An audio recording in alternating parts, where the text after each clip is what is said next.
I mean, again, he doesn't know who Gabriel is, right? Because he didn't come from an Abrahamic faith.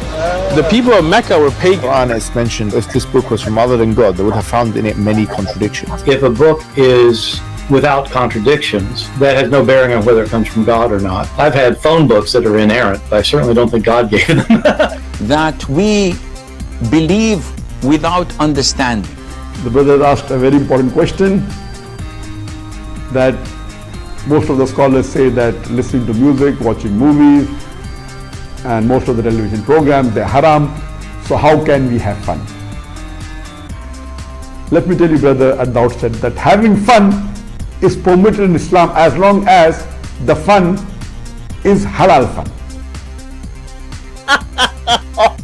That the standard narrative has holes in it. The Prophet tells us because Satan or the devil sleeps over our nostrils. Those who oversleep and not pray Fajr on time, Satan urinates in their ears. I really do think Jesus was crucified and that he really was dead and buried. He thought that he was a son of God in the sense that he was specially chosen by God. I think Jesus really did think he was going to be the Messiah, the future king of Israel. I mean, that is, after all, why they crucified him.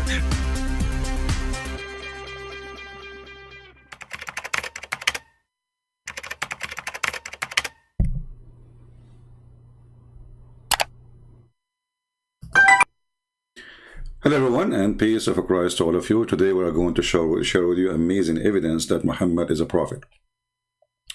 You know, always you ask yourself, why Muslims they believe that Muhammad is a prophet? Don't forget to please invite your friends. As you see, we did not tell people that I'm coming, and people maybe mostly they will not expect me to be back. But you know, for me, I prefer to do something good, better than just you know, wasting time. And you know, I mean, sharing the truth is the best thing a human being can spend his time doing. So today we will share with you an amazing discovery that the prophet is proven to be a prophet. But how that happened? This is something you Christians don't want to see. Your parents don't want you to see it. Your family, the priest, nobody wants you to see the truth.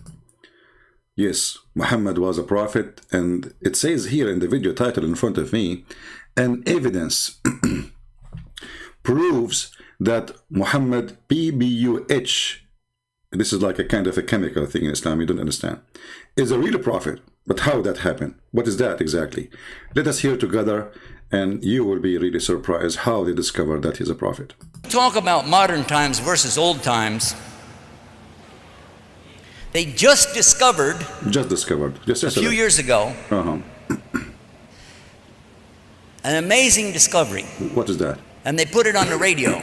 And the radio too? I was driving home from an event in Virginia. Okay. I was falling asleep at the wheel. No way. And I came to a stoplight. I put my head on the steering wheel. My little daughter, she was saying, "Daddy, wake up, Daddy, wake up." I'm like, what? What a drama. Okay. I said, I can't, I'm gonna have to pull over and stop. I'm too tired, I can't get back home. All right. So she turned the radio on all the way up, real loud. Okay. And the voice on the radio says, "Never stand up when you eat or drink." I went, huh? Like what? Then he said, "Always sit down when you eat or drink." Like what? Sound like Jamaat Tabligh is in town. What's that? Yeah. And then he began to explain the damage that's caused to the throat, the esophagus, hiatal hernias, damage to the stomach, the liver, spleen. He broke it down. The next 30 minutes I was driving home like, oh my God. But by the way, the Prophet Muhammad sallallahu alaihi wasallam told us about this 1400 years ago. Wow. So now, when we... I don't know why the admin is even posting the video of a Muslim so the Christian will click and go there. I mean, do you see how genius our admins here? They are posting for you the link for the Muslim video so you can go and click. Thank you, admin. That's very nice. I mean, this is what you do, right? I mean, this is what admins do. Like, you know, do you think admins in a Muslim chat, they will post Christian Prince videos so Muslims will go there? No. But the admins in Christian Prince chat, they will post the Muslim video link so people will go there. Where you been trained, Lisa? What the heck? Anyway. Oh, man. I always hire the perfect people for the perfect job. I'm like Allah, you know, I don't do mistakes. So look what happened now. How Muhammad is not a prophet, and he said, don't drink when you are standing up. Don't drink or eat when you are standing up. How he do that? And now scientific discovery that this is really harmful. And by the way, there's many people that die because they are eating and standing up. I heard of a person, he drink when he's standing up, he die immediately. Actually, other person, he drank when he's standing up, and then he went home, he found himself looked like Christian Prince. Other person, he went home, he looked like himself, he looked like Zakir Naik. This is how severe the penalty is. You know, one of the funny things about the Mohammedan, they are obsessed with lying. He knew that not a single person is going to check what we heard the Prophet said. Is it really true, Prophet, that Muhammad was talking about health issue, or he was talking that shaitan will drink with you? And Muhammad himself, he used to drink standing up.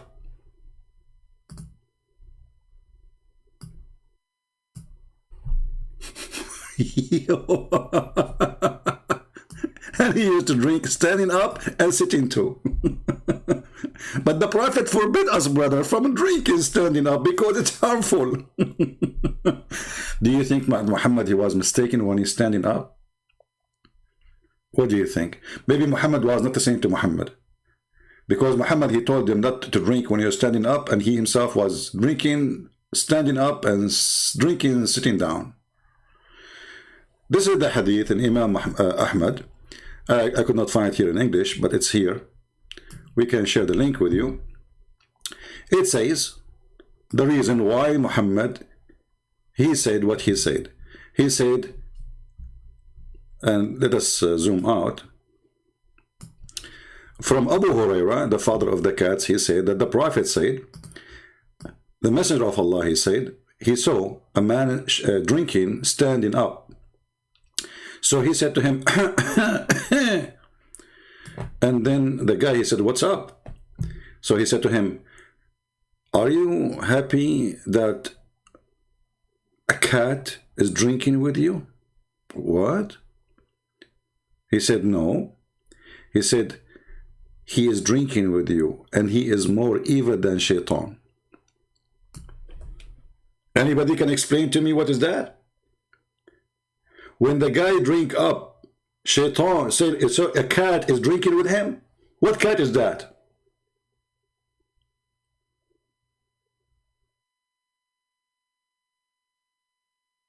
All what you need to do,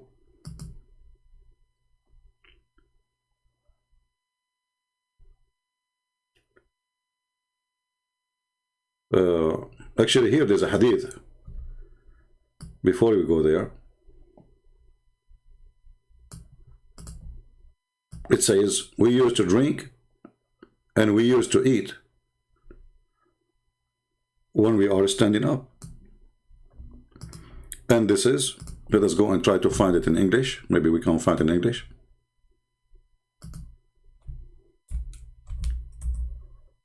Here we go. We found it.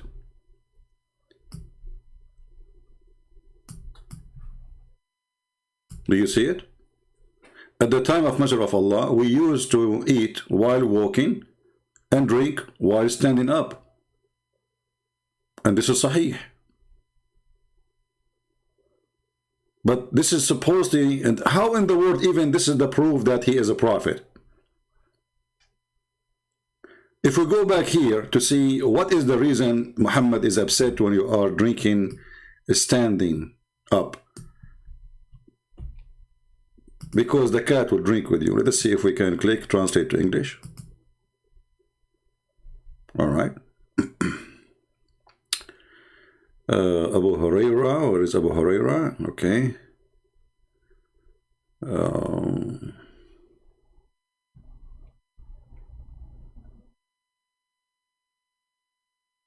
Me translation is coming very funny. Coffee? What coffee? Okay. He saw a man who was drinking while standing. He said to him, like he, like he cough, not coffee. He said, why? What's up? So he said to him, do you like a cat to drink with you? So this is the proof that Muhammad is a prophet, or this is the proof that he's mentally ill?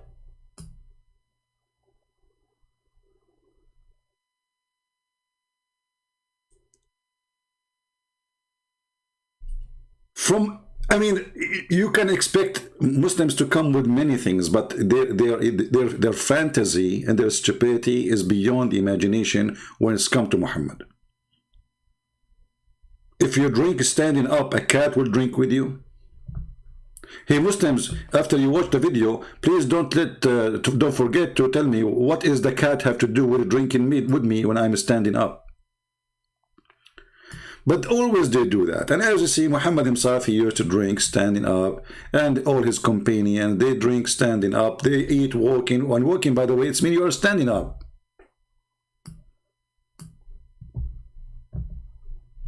What a stupid religion. How desperate they are.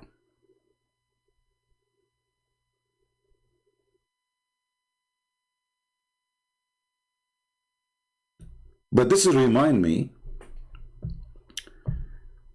you remember the guy, his name, Dr. Sabil Ahmed?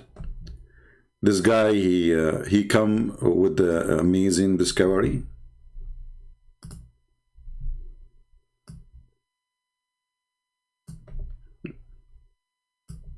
The guy with the voice of a cat.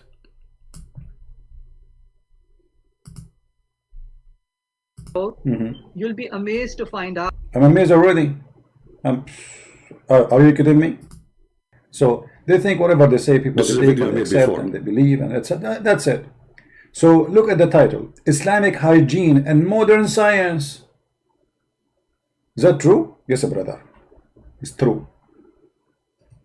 Yes, sir. When they look at the words Islam and modern science, they may be thinking, what is the connection? What is the connection? Why are we having this show, especially in these times, in the age of coronavirus?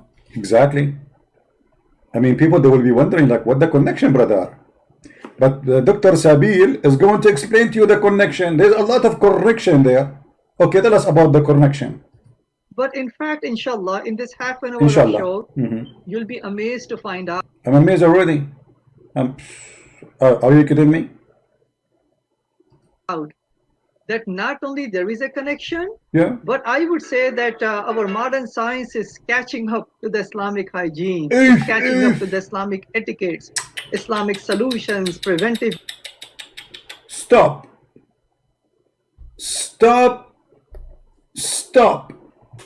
Islamic etiquette. What? Etiquette. Oh, I don't know what I will talk about Islamic etiquette. I have a lot of Islamic etiquette here in front of me. Your Quran is full of it. Your Hadith is full of it. So, Islamic etiquette. Okay, tell us about the Islamic etiquette. Go ahead. Measures and recommendations. For all of these reasons, that's the reason we are doing today's show, which is Islam and modern science, right? Inshallah. And especially now with what's going on, many of us are at home because of, COVID-19, the coronavirus. And let's take a look at what our faith has to say about hygiene and how it kind of, compares with modern science and what we are hearing currently from the CDC. When it comes to Islam gives a comprehensive way of life and solutions to humanity. He has exactly. You marry 4 wives, you do not need to cheat. This guy from Bangladesh. This guy, he is from Bangladesh. You want to see how Islam fixed in Bangladesh? Go there. You will see the piss in every wall. You will see that even Muslims in Bangladesh, they write in Arabic in their house wall, so nobody piss in the wall. So Islam is the fix for everything. And why they piss in the wall standing? Because the Prophet, he used to piss standing on the street. Do you see the hygiene? And this guy from Bangladesh is telling us about Islam is fixed for everything. Shall I show you pictures from Bangladesh, your country? All the population are Muslim. So is it really beautiful there? Hygienes. Okay, continue. Brother, you marry 4 wives and you can have in the top of them as many 4 as you want. and if they disobey you, you beat them. That's first the humanity. You know, I mean, the first aid is beating your wife, and then you beat your children, and then you beat yourself to remember what happened to Al-Hassan al-Hussein. And then we do mut'a and have sex every day with a new woman and get AIDS. And this is the hygiene. Okay, continue. Given us guidance of who is the creator, what is the purpose of life, what is the what will happen. What is the purpose of life? What is the purpose of life? According to the Quran, Allah said, the purpose of life, He created a human being and genie, which does not exist. I mean, what is genie? Many Christians, they think genie is a demon because they are ignorant. Even those who claim to be priests, genie is not a demon. Muslims don't believe in demon. Genie is a creature. You know, I wanna play the guy talking. Forget about Christian Prince here. I mean, this guy, we need to shut him up for some time. Let us go to what this guy is saying. Yeah, continue. Of the physical purity, you know, first and foremost, it says in the Quran, chapter number 9, verse number 108, that Allah loves those who purify themselves. Wonderful. Allah loves those who purify themselves. And how Allah He purify, how the Muslim they purify themselves? By killing the Christian. Chapter 9, the same chapter. Chapter 9, verse number 29 says that Allah He sent Muslims to do jihad and kill every single Christian and every single Jew. Either they convert to Islam or they die. And the Muslim who die purify themselves by the blood of the Christians. Do you see how those scammers, they fool you? This is chapter 9. This is one of the most ugliest chapters in the Quran, teaching literally about exterminating the Christians as if they are rats or cats from this earth. And if you want to live as a Christian or a Jew, you have to pay them, because Islam is nothing but a gang. But still, I want to go, you know, sorry guys, I have to forward the video. I want to see what this guy will talk about, because the purpose is to show you. I mean, we are playing an old video here, just to show you how they lie about the discovery and the science and the hygiene. What does have to do with faith?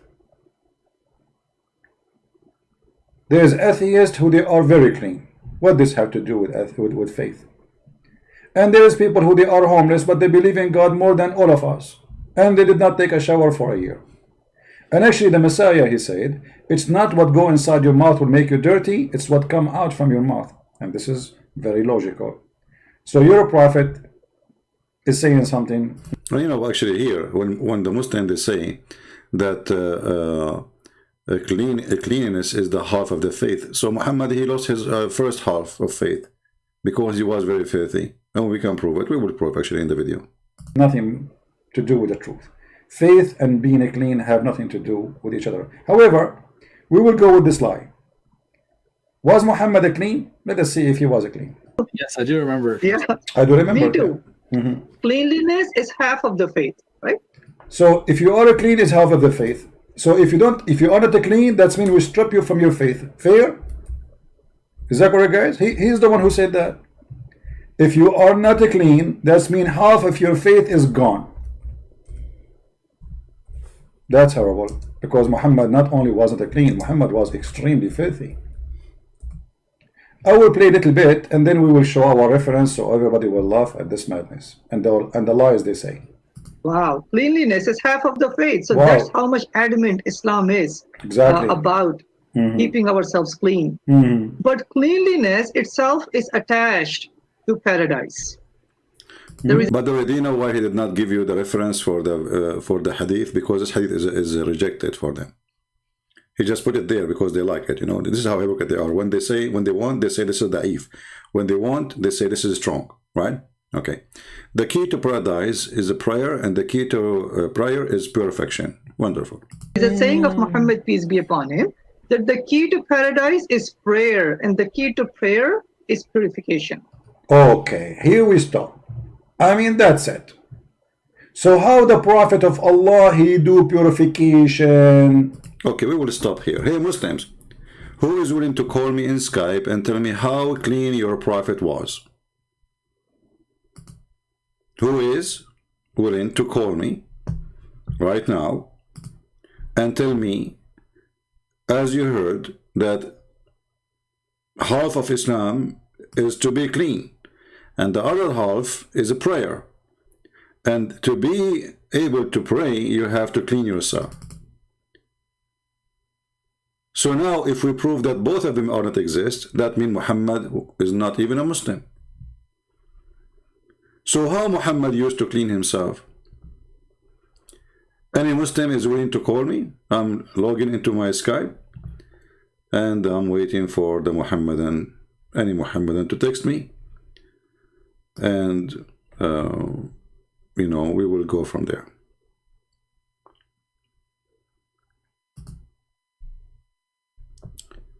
Let us see. All right, I am in Skype already. Any Muslim would like to text me and tell me how Muhammad is clean? A Muslim guy texted me, instead of saying debate me, he says date me. Let us say this, Abdul. Let us date him.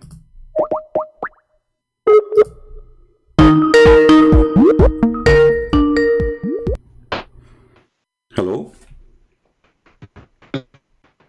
Hello? Yeah, this is must be ultimate fault. You can't tell. Let us see other person. Do we have any Abdul? Let's see.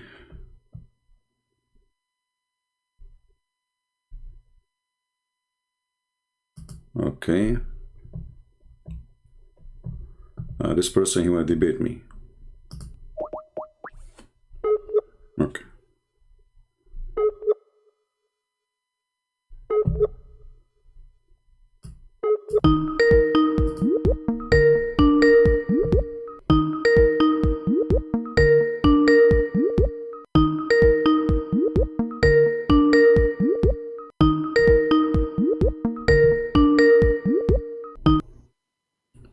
Hello?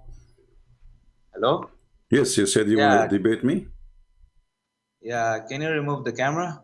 You can remove it yourself. This is not my business, my friend. This is from your side. Oh. All right. Okay, so did you hear what we were saying? We were talking about, we have a Muslim here, he's a doctor. He says that half of the religion of Islam is to be clean, and the other half is to purify yourself. And he was speaking about Muhammad, how he cleaned himself. So how your prophet used to be clean, do you know? Oh, wait. Yeah, I had to bring some points to you. You have to bring some what? Yeah, some points. Okay, bring us the points. Yeah. Can you just let me speak for 10 minutes? You can speak as much as you want. I mean, what 10 minutes? Just for 10 minutes, and you can speak for No, here, I don't speak for 10 minutes, and you want to speak for 10 minutes. We both of us speak at the same time. We have conversation here. It's not you, I don't do those silly stuff. Yeah. So how your prophet, he cleaned himself? Okay, can you, how my prophet clean? Do you clean your ass? Do you clean your penis? Do you clean your ass and penis with water? Okay, let's focus with the first one. Do you clean it? Let us focus on the first one. Let us focus on the first one. How your prophet cleaned his ass? Is it true that he used 3 rocks? What? Wait. Is it true that your prophet, he cleaned his ass using 3 rocks? Do you? So at that time, if water is not available, you can do it. But do you? Okay, but you just say you are the one who mentioned how you clean your ass. It is you who mentioned how you clean your ass. So at that time, okay, hold on. So at that time, your prophet, he cleaned his ass with rocks. Is that will make his ass clean? Let me say first. Let me say. Okay, you put the question. Okay. Yeah, we want to take it one by one. So your prophet, you have water in your house. Did the Muslim used to bring him? Did the Muslim used to bring to your prophet?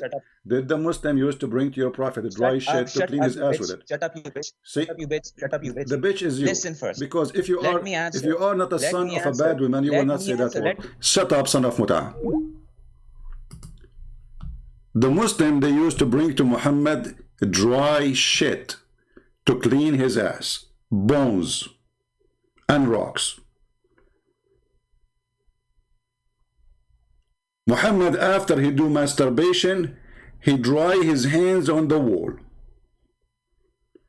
You want to insult, use the word bitch, no problem. You are a Muslim.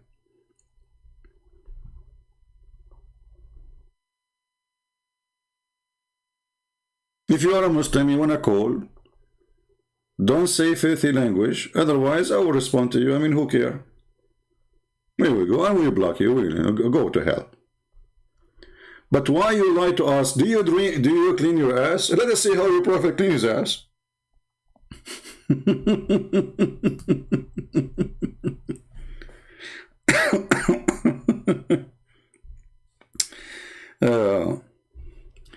Let us see if we can find the hadith here in English.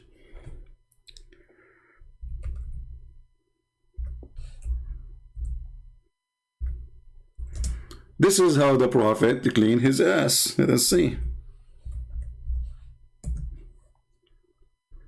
Let us see here.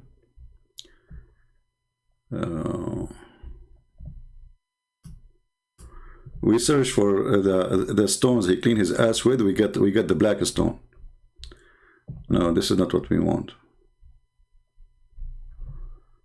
Okay, let's see.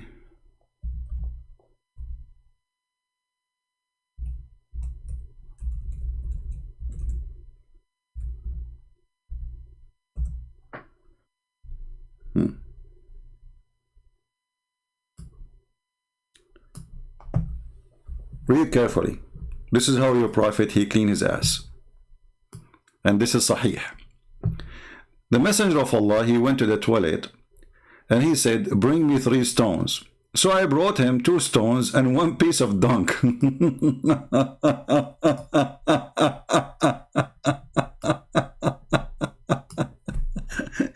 They are bringing your prophet, to your prophet, a dry shit to clean his ass with it.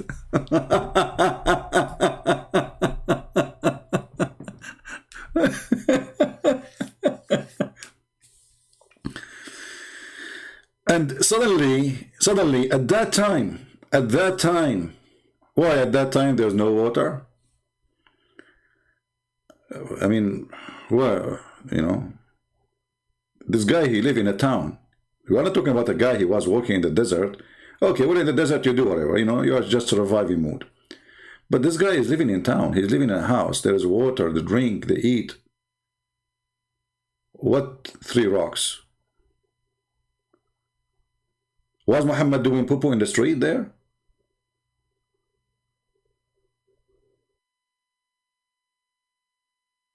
Who is a Muslim would like to call us and tell us how Muhammad used to clean himself? Any Muhammadan? So this guy was excited. He had a paper, by the way. He opened the paper. He says, can you let me, I will tell you points. This is why, you know, those Muslims, they can do good with David Wood, because David Wood, he will say, okay, you have 10 minutes. With me, you cannot do good. I will not let you get us your dunk. Change the topic, go out far away, far distance, and you cannot play this game with me. Call David Wood. David Wood, he bring a sheikh, and the sheikh, he give him 20 minutes, actually, not only 10 minutes. And then the guy, he read an article, all of it is against the Bible, and then David, he have to respond to all of this. I mean, don't let those kids play.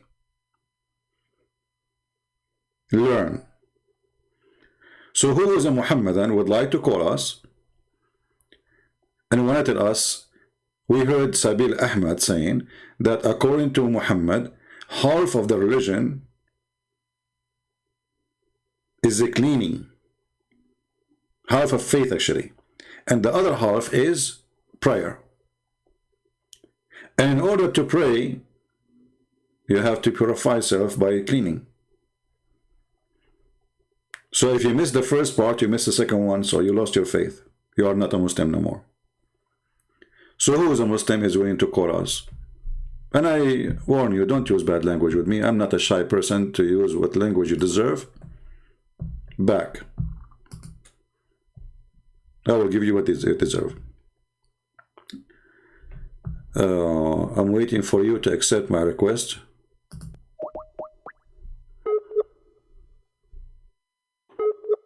But this is like a few hours ago, so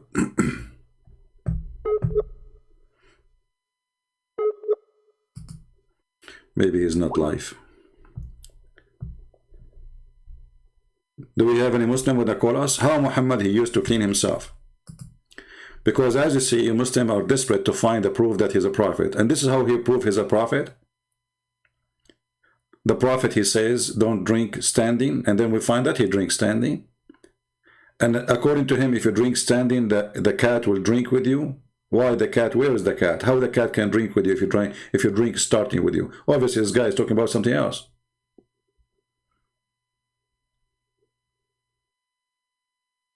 When Muhammad, he said those stupid things, obviously, he always mean either say shaitan or something supposedly evil would drink with you. This is why Muhammad, he forbid the Muslim from eating with the right hand, with the left hand.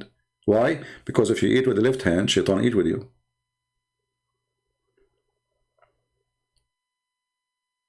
If you are a Muslim, feel free to contact me in Skype and I will call you immediately. So we go back to Abdul and let us see the more evidence he have for us about Muhammad being a prophet, the hygiene. Remember, the key to paradise is a purification, a prayer. And the key of the prayer is a purification. So you cannot go to paradise unless you are pure. And he is trying to tell us that here, the word pure is about physically pure. Hygiene. Remember, the whole topic is about what? Is hygiene. So how the Prophet, he used to clean himself, Dr. Sabil Ahmed? If I ask you this question, ask me. That what is the #1 recommendation Center for Disease Control has for individuals? What is that? What would you say? What would you say? It is to wash your hands. Wash your hands. Hand washing, according to CDC, is the single most important means of preventing the spread of infection. Oh, bad. I mean, this is bad. I mean, do you see, Muslims? The first recommendation of the CDC is what? Is to clean yourself.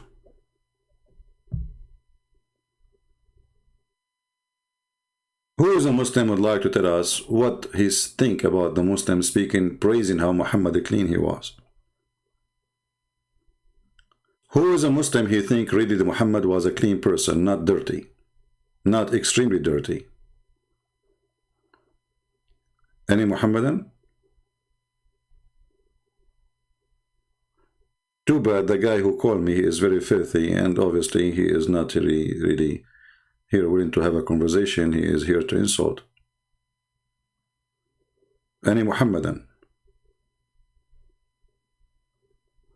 Yeah, for sure. I mean, actually, when I saw this miracle, by the way, I was almost going to convert to Islam. I mean, listen to it. I did listen to it twice because I was shocked. Look at this. Listen again.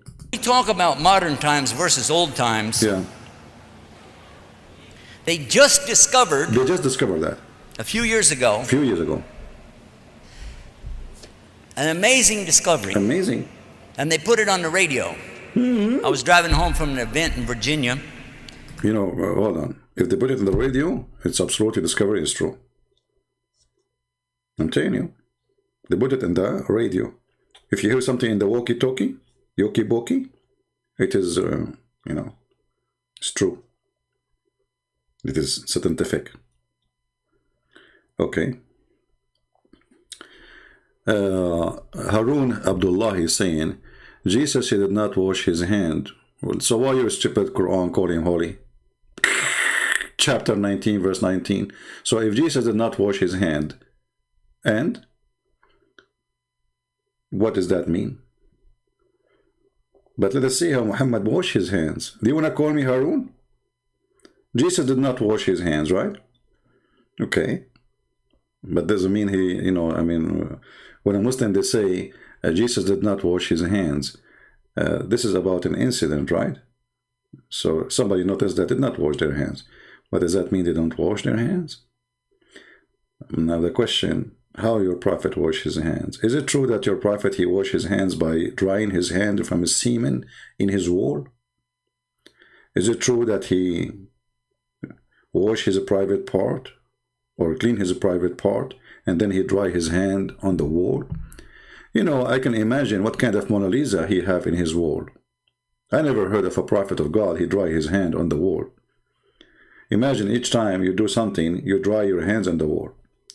What kind of art you will have in your wall? So you got a point there. Jesus did not wash his hand, but Jesus is our Lord. He do not need. Do your Allah wash his hands? why, do Allah wash hands? Well, Jesus will not be infected by diseases or illness. People touch him, they get healed. The topic here is supposedly that if you wash your hands, you prevent illness. Well, Jesus is the one who heals illness. So bacteria touch his hands will die. Let us continue with this guy. He discovered something really amazing, which is true, by the way. I mean, I heard many things in the radio. As an example, I heard that Joe Biden, he was able to drop the price of gas down 2 cents. This is true. After 10 days speaking about he will drop the price of gas, now he have dropped it 2 cents. True. I mean, you cannot debate that. So tell us what happened when you are driving to Virginia. So when we talk about modern times versus old times, Yeah. they just discovered Yeah, just discovered a few now. years ago. I mean, I like it, by the way, when they say just discovered a few years ago. He's backing up the lie. They just discovered, I mean, this guy, he speaks English, right? I mean, he's an American, not like me. English is my, not my first language. So I can make mistakes as I wish, right? But I just discovered a few years ago. That's very just. This is like it just happened right now. I don't know, when they taught me in school, my limited English, you say just when it's just happened, not 10 years ago. Anyway, so they just discovered, anyway. Okay, what they just discovered? They just discovered a few years ago Yeah. an amazing discovery. And they put it on the radio. I was driving home from an event in Virginia. I was falling asleep at the wheel. Yeah. And I came to a stoplight. I put my head on the steering wheel. My little daughter, she was saying, "Daddy, wake up. Daddy, wake up." I'm like, what? I mean, this guy is driving and he's drunk. I hope the police will not watch this video. They will suspend your driver's license unless you are making the whole story up. Who in the world will believe in such a garbage? The guy, his head is down, he's driving. I mean, even Christian Prince cannot do that. But by the way, I can do many things. As an example, I can drive the car without being inside the car. It's very easy, But you're driving and your head is down? Okay. Very normal. Yeah. I mean, maybe you are trying to hit the Christmas market, like in Germany and France. Maybe this year they will do it too. We will see. You do not need to look, whoever in your way. But I said, I can't. I'm going to have to pull over and stop. I'm too tired. I can't get back home. So she turned the radio on all the way up, real loud. So the story here is introduction. Why the radio came up? You see, look at this. Brother, I think it's Allah who made you sleep at that moment. So your daughter will turn up the radio. And look what happened. In the same moment, they were talking about the discovery, which is fit perfectly with your story. Go ahead. And the voice on the radio says, "Never stand up when you eat or drink." Never. I went, huh? Huh? Then he said, "Always sit down when you eat or drink." Look how he went down. Look at this. Because people will not understand. Remember, those are Muslims. You have to sit down to show them how to sit down. They are not going to understand what he's talking about. And the funny is, the audience themselves, they don't believe in wording what he says. You can tell from their faces because they know the hadith. The hadith is about something different. Continue, Abdul. Sound like Jamaat Tabligh is in town. What's that? Like, look, they put the camera and the audience. Nobody understands what he's saying anyway. I mean, none of them speak English anyway. Do you see the faces? Let me zoom on the faces a little bit, just for comedy.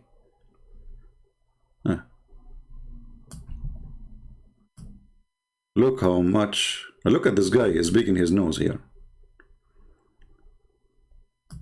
Do you see anyone is surprised?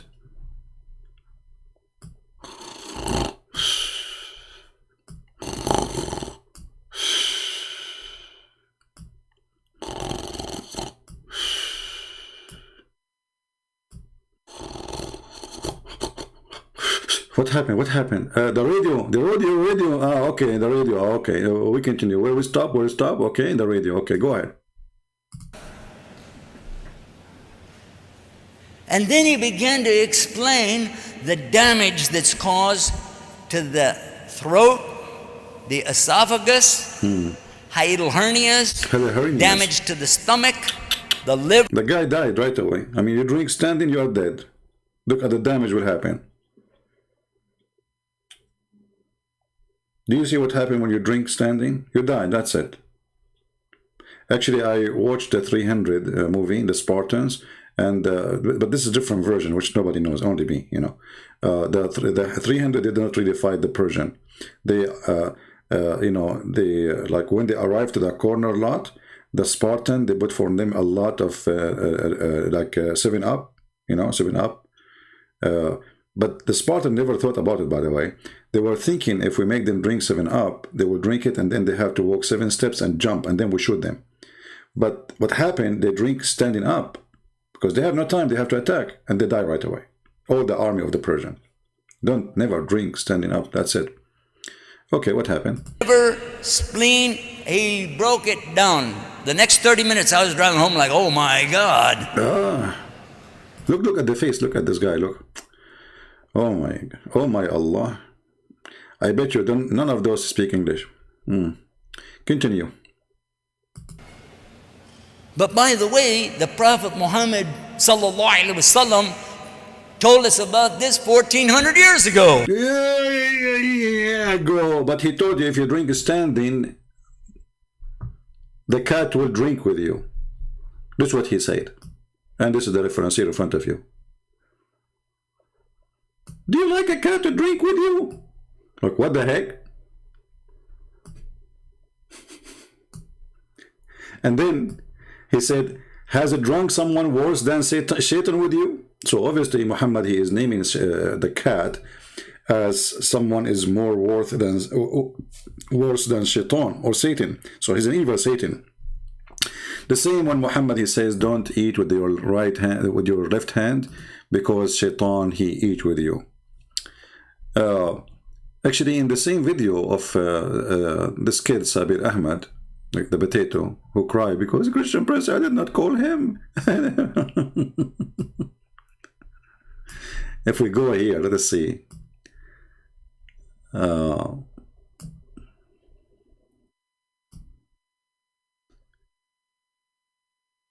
Let us go to the part.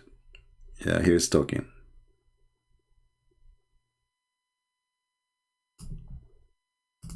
And yet those liars in their videos, they say to us, the Prophet, he says, wash your hands. Yeah, see, even Muhammad, he used to have sex. Where is Harun? Are you there, Harun? Harun, your prophet, he used to F all his wives without even washing. After he finished them all, supposedly, he do... would have sexual disease, whatever you name it.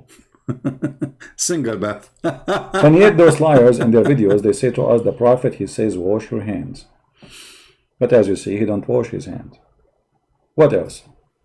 This is modern science. We know this. Yeah. According to the germ theory of infection developed in 1909, this is the recommendation that the best way to prevent the spread of germs from human to human, obviously we have to cover ourselves and we have... Okay, hold on. Did he say cover yourself? Later they will say to you, maybe, I'm not sure, I did not see the whole video, that the Prophet said, cover your mouth. Muhammad, he said that because he told the Muslims, Shaitan will jump inside your mouth and he will laugh at you. Let us see.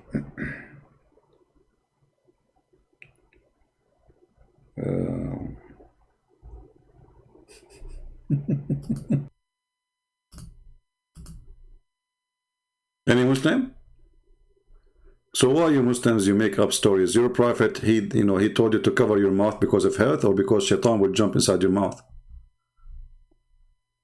Is that really the reason? Because he's trying to fight bacteria and diseases? Why they love to lie? You know, those Muslims, they always assume that nobody is going to go and check. Read carefully. The Messenger of Allah said that the sneeze is from Allah. Look at this madness. With Allah, if you sneeze, Allah will spread corona. Those idiots, they are telling us how to fight corona. Quran, corona. And yet, their prophet saying that sneezing is from Allah. Actually, the whole idea of wearing a mask that you will not transform your saliva by sneezing to others. But Muhammad saying no. Sneezing is from Allah, and yawning is from shaitan. By the way, this is true. Sneezing is from Allah. I'm telling you. You know, once in the program Pal Talk, I opened a chat room in the Muslim section, just for fun. And I call it as a sneeze for the sake of Allah. The Muslim, they went nuts and they start reporting my chat room to the company. I mean, I did nothing. The hadith says, Allah, He loved those who sneeze. He hated those who yawn. Literally, He loved those who sneeze. He loved them. He loved them. Not only like He like. Let me show you.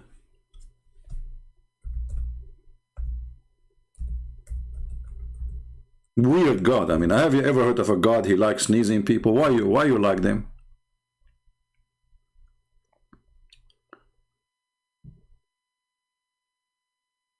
Here we go. Allah, you see the translation here. Look, this is a Muslim translation. Allah loves sneezing, but He dislikes yawning. If there's any Muslim want to tell us why Allah He loves sneezing? Hey, my friend, if a Muslim want to talk in Skype, he can just text me. Let him text me and I will take him. You know, we have only one Muslim who text me and we called him. He is filthy. So this liar is saying to us that the Prophet, he ordered to cover your mouth. Right? We will see why soon. But as you see, Allah, He like those. He love, not only He like, He love those who sneeze. So the more you sneeze, the more Allah is happy. What a weird God. How in the world such a thing can be from God anyway? And if there is any Muslim here who will tell us why Allah He love those who sneeze. If there is any Muslim here, he would like voluntarily would like to tell us why. Did you see how cats they sneeze? I mean, they're funny, by the way. Do you think they are sneezing from Allah and they are making look like Allah? This is like a kid, you know, like a little boy, you know, or a girl. You sneeze in front of them, they laugh because they don't know what happened, but it sounds funny. You know, but this is God. Your God. Abdul, I'm serious now. I have a serious question. Who is the one who will solve this mystery for us? Why Allah He love those who sneeze? Anyone?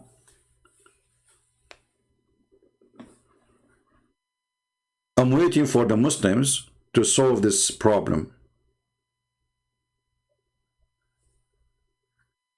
Anyone? Okay, forget about anyone, you know. Any two? Who is a Muhammadan would like to explain to us a very simple thing? What's wrong with this religion? Why Allah He like you when you sneeze? Why not only He like you, He love you? So if I have a flu, Allah He love me now? And why Allah He hate those who yawn? You see that the translation says, and Allah dislike, this is a lie. It says He hate, not dislike. Here we go. In Arabic it says, وَيَكْرَهُ التَّثَاؤُبْ. Yakrah in Arabic, karah is hate. وَيَكْرَهُ. See it? So this is a false translation. When they say He dislike, it doesn't say dislike, it says yakrah. So Allah He love those who sneeze and He hate those who yawn. Why? You see, this is all will prove that Muhammad is a prophet. We are talking about evidence that Muhammad is a prophet. One after one. Look how many of them.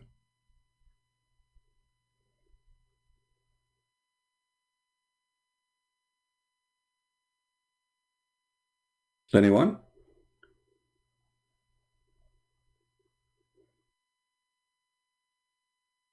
Ariane, put me back. Put you back where, my friend? You are very intelligent, Abdullah. Yeah, I remember you are the one who have no teeth. I mean, you are perfectly a great example for those who sneeze. It looked like you sneezed too much to the point you lost all your front teeth. Christian Prince, I'm the smartest Muslim after Christian Prince, do you love me? No, I don't love you. Do you sneeze? If you sneeze, I will love you. I'm Allah. I love those who sneeze. Do you sneeze? If you sneeze, you are so cute. I love you. If you don't, sorry. Hello? Abdullah? Do we have any Muhammadan have any comment? If this is the proof that Muhammad is a prophet, well, I mean, you hit the head. This is a hit in the head, by the way. I mean, look how many people convert to Islam right away. And then Muhammad, he continue explaining to you scientific facts. He says, and regarding sneezing, yawning, sorry, it is from shaitan. Okay, why? So when one of you yawn, he should try his best to stop it. Okay, why? Because shaitan, he laugh at him. Like what? Brothers and sisters, who can bring better prophet than this prophet? I mean, let us be honest here. If you do yawning, shaitan laugh at you.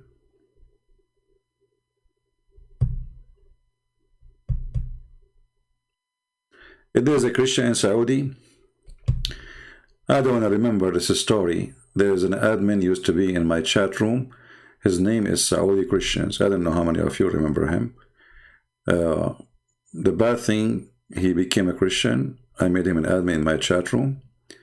And then they were able to find his IP and his address. And I believe he is executed already.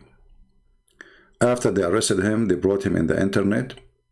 And he was crying, and they forced him to say, I ask Allah to forgive me for what I was saying. Obviously, you can imagine what happened to him. And I believe that he was executed.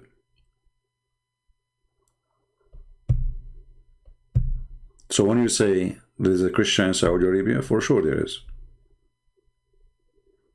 But if they find out that you are really a person who left Islam and became a Christian, you will be executed. And this Saudi Christian, and maybe you will find some videos in Pal Talk, he was in my room speaking. He's a Saudi. That's why his name is Saudi Christian.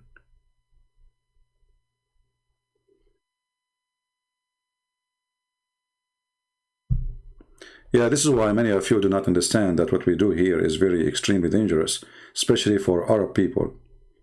If you are a person, live wherever you are, it's not a big deal. But for a person who is an Arab, this is not a joke.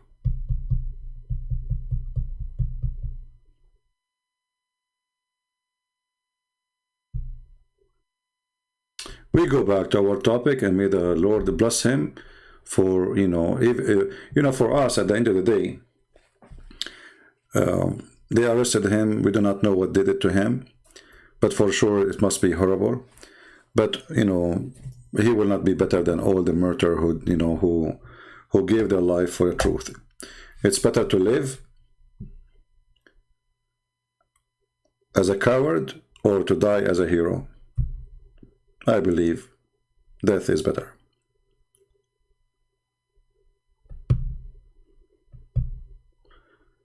Do we have any Muhammadan who would like to answer us?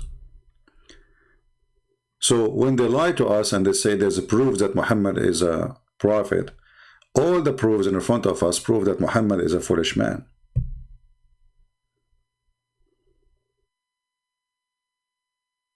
And because of this foolish man, people have to die. And because of this foolish man, nations have to go in war.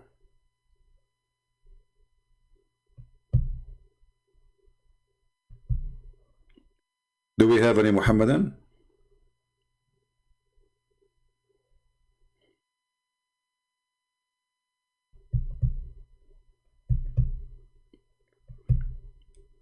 Anyone?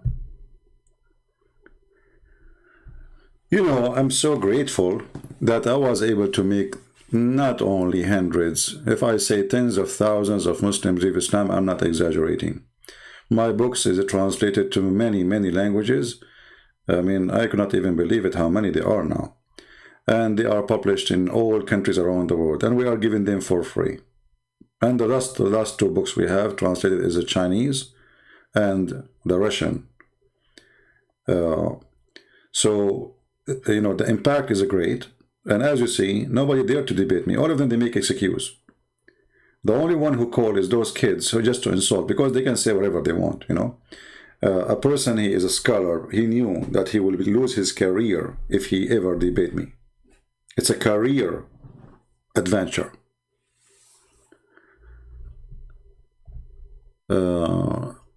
Have you seen Bob the Builder talking about you and Muhammad Hijab? I don't know. I mean, my friend, well, people, they can say whatever they want. I don't know.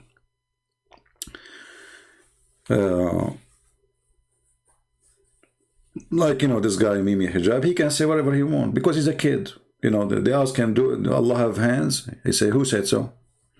When you are a kid, you know, you talk as a kid. You say whatever you want, and nobody will count on you. And the funny thing about Muslims, as long you are supporting Islam, even if you are saying 1,000 lie a minute, still you are good for them, because this is satanic religion.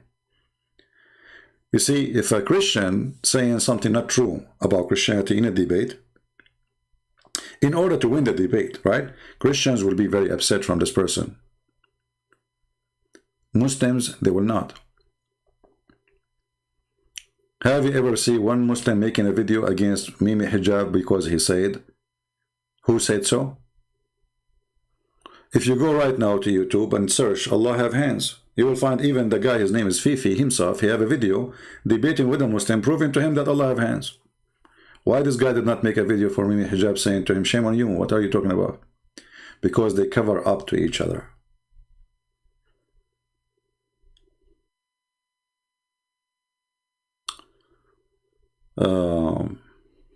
Anyway,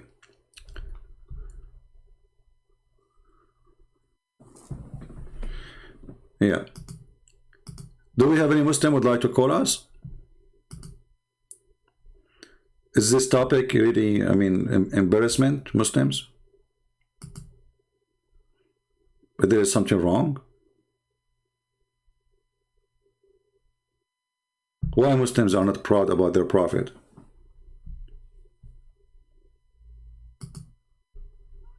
Who is here a proud Muslim?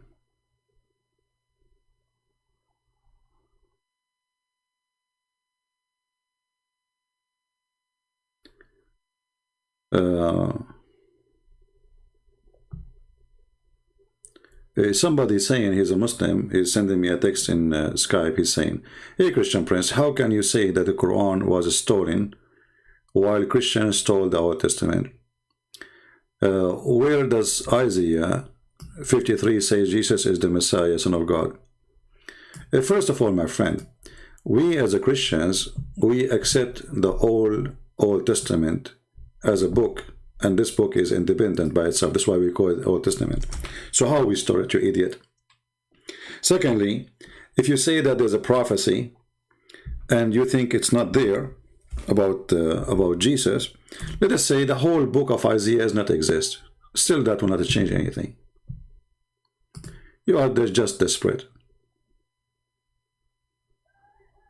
You Muslim, you find Isaiah, you found your Prophet Muhammad in Isaiah, but his name is not there. And you have no complaint. Why? Because you are a hypocrite. And you need to remember that all the one who accepted Jesus, all the disciples, they were Jews. So how come the Jews, they did not find that Jesus? There is one thing all the Christians need to remember, that everything we receive is coming through believers who they were Jews.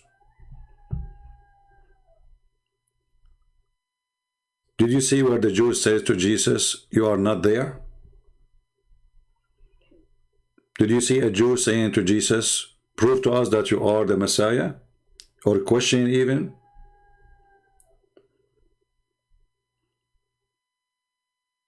Even when they crucify him, they did not even debate him.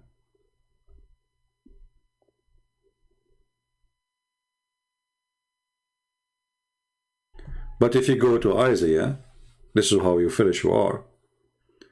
Isn't it that Isaiah says that this person, he gave himself for no sin? He was sacrificed for the sake of sin, which is, this is their sin and our sin.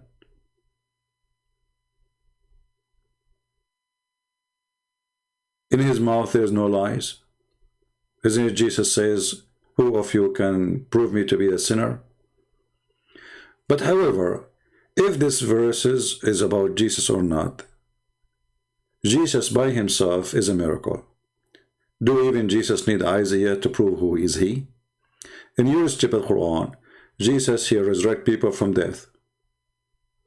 But in your book, there's no Isaiah. All the book, there's nothing have to do with Isaiah. Can you show me the books of Isaiah in your book? Your God, Allah, he skipped it, all of it. He never mentioned it. So when we go to the Quran, we find that Jesus is a person who can make the impossible possible. That is the proof that Jesus is God. It's not Isaiah, it's not the Old Testament, it's none of those. But when the Christian, they speak to the Jews, they show them signs about the coming Messiah. And actually, even the Jews themselves, they believe that those were about the coming Messiah.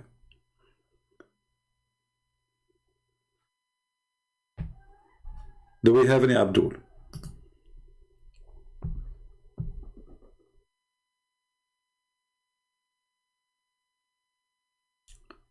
Anyone?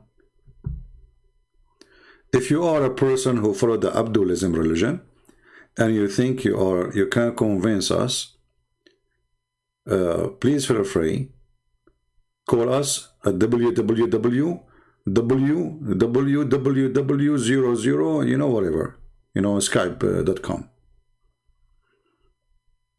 Any Muhammadan?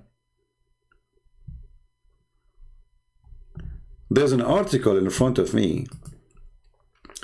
10 proofs that Muhammad was a prophet. I mean, there's 10. I'm so upset. Only 10. Okay, when you see an article like this, that there is 10, let us put it here. Hold on.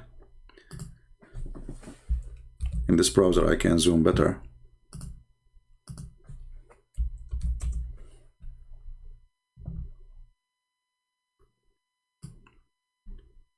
So Muslims, 10 proofs proving that Muhammad is a prophet.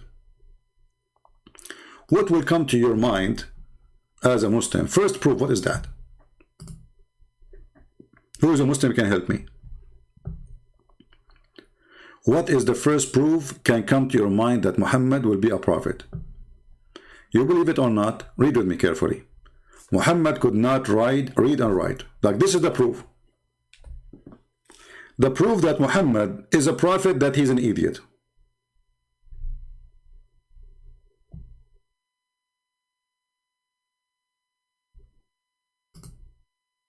What do you think? This is the proof that Muhammad is a prophet. So if we got anyone now, he do not know how to write, how to read, that will prove that he is really a wise man. And then he says here, when Muslims discuss evidence of Muhammad's prophethood, they tend to focus in wonders, act of Muhammad, recorded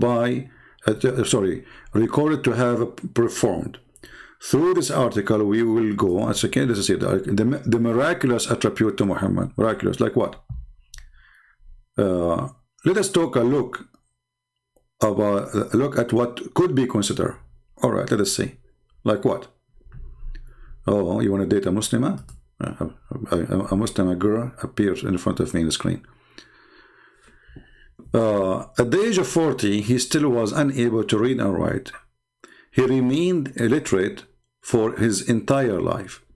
He puts to bed many of his associates, etc. Okay, and where is what proof how that will make Muhammad a prophet?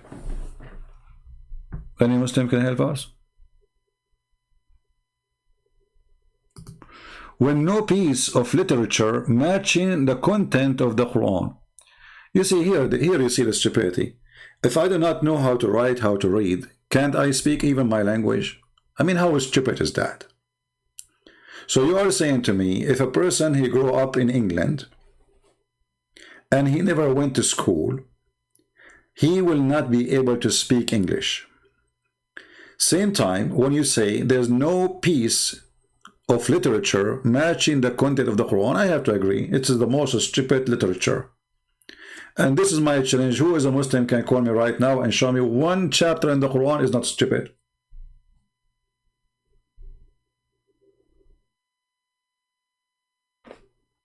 Anyone?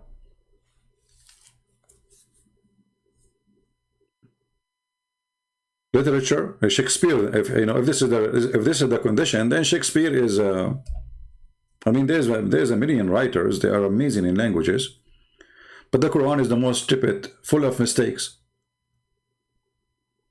Actually, the Quran we have today is not the Quran Muhammad he wrote. Even the Muslim, they agree that Al-Farahidi, he is the one who corrected all the stupid things in the Quran. And after the correction, the Quran is still stupid. As an example, if we go in the Quran, we will not find one place where it is written today as it was. I will give you an example.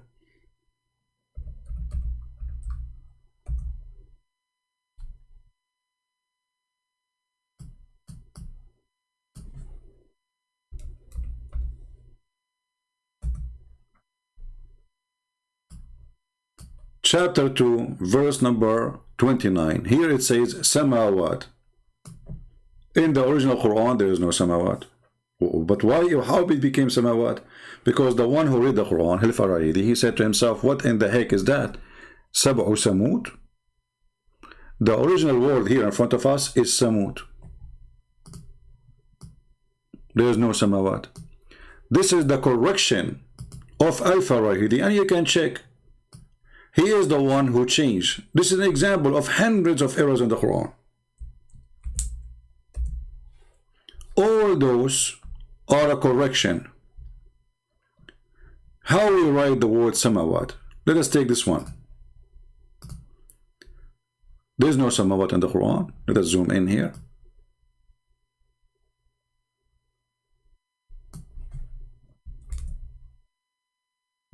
Anyone who speaks Arabic, he knew what I'm talking about. You see, all of those is Samawat. He keep repeating the same word, but not a single time in the original Quran this word exists.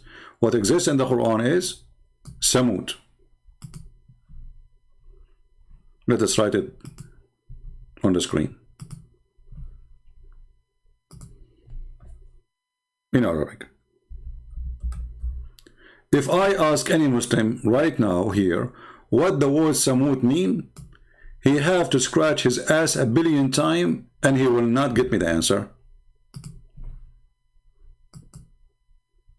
Prove me wrong. Who is a Muslim can tell me if I am lying or not? Is it true that the original word of Samawat is Samud?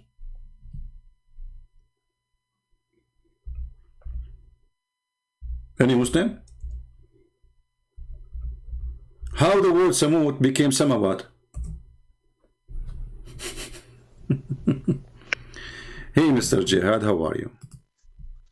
Hello, Christian Prince. How are you, my friend? Jihad, you speak Arabic, right? Intermediate. Well, what I'm going to tell you is that why would you say that the Quran is stupid? Well, okay, here we go. I will just change it. I mean, why would you say such a thing? Okay. And also, a lot of your arguments are repeat. You know, you just keep on bringing the same arguments over and over again. Like, give me something new. So should I create for you a new Quran? What I should do? What do you think? I mean, you know, you keep on saying the same stuff over and over again. Okay, have you ever heard of what they said now about Samud? You have a playbook. Have you ever heard? You have a playbook on repeat. Hold on, Jihad. Have you ever heard this before from anyone in your life that the word Samawat, it is not Samawat, it's Samud? Be honest with me. Say that again. I didn't understand. You understand? Okay. I didn't understand. Okay, listen, because you are talking, you don't let me talk. We gotta talk at the same time. So you said, I repeat myself. I'm saying to you Have you ever heard from anyone in your entire life, you are a Muslim all your life, and you are a growing man, have you ever heard someone saying to you that the word samawat in the Quran is not exist, the true word is samut?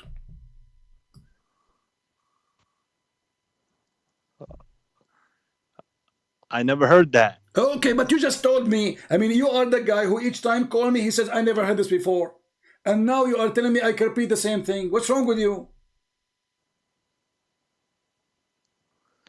Okay, you know. So each time you call me, I get you busted, and I read for you something. You say I never heard this before. I need to check that. And who nobody told you this before? What are you getting this from, etc. And then you call me but now.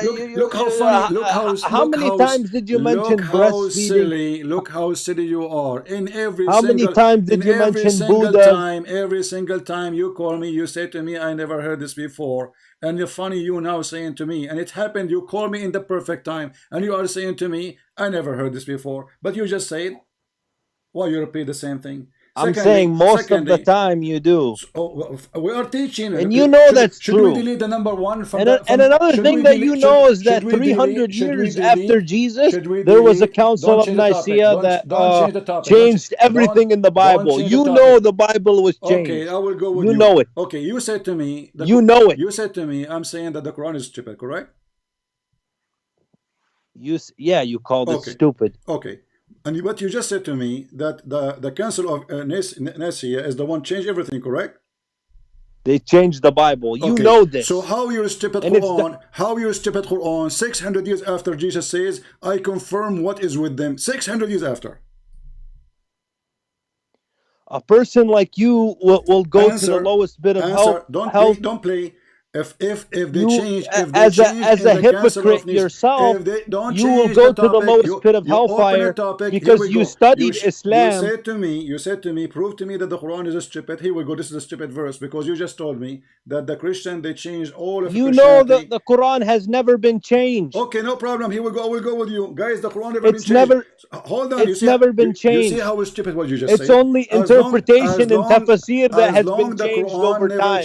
As long the Quran never changed. So you have no excuse. How the Quran says that he confirmed the Bible with us. Read for us, chapter 2, verse number 89. Yeah, can you bring the original Bible? Can you bring the original Hebrew Bible? I'm going with you. Or even the original language that Jesus spoke? Don't force me to call you stupid. Are you a kid? You said that the original Bible does not exist. 600 years after, Muhammad says, no, it exists. It's between their hands. Read it, the verse in front of you. But does anybody have a Bible today that was spoken by Jesus' language? Are you against the Quran now? Of the New Testament. Are you against the Quran? No. Are you accusing your prophet to be a fraud? That verse is in reference to the original Bible. Exactly. Had they kept the laws, did you hear it? had in they, reference to the original if Bible, they kept the same laws, Abdul, it says what that were given to the children of Israel. Abdul, it says what is with them. So you just said referring to the original Bible. So the original Bible exists 600 years after Jesus, and it is with them. Read the verse.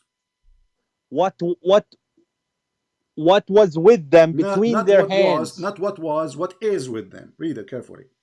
Don't go blind. Are you the part of the Caribbean? You have one eye? You are a hypocrite. Read it. You know that? Read it, Abdul. Read it. You are a person. Read it. Don't be a potato. You are a person. Read it and don't be a potato. You are the one who opened the topic. So your Quran is stupid. You said to me, show me where Quran is stupid. Here we go. This is stupid. You know what? I already provided my answer. I already provided my answer. What is your answer? My answer is that verse is in reference to the original scriptures. Okay, I'm going with the ones that existed I agree with you. before they got corrupted. The original book, but it says what is with them. So that the original book. This is 600 years after Jesus.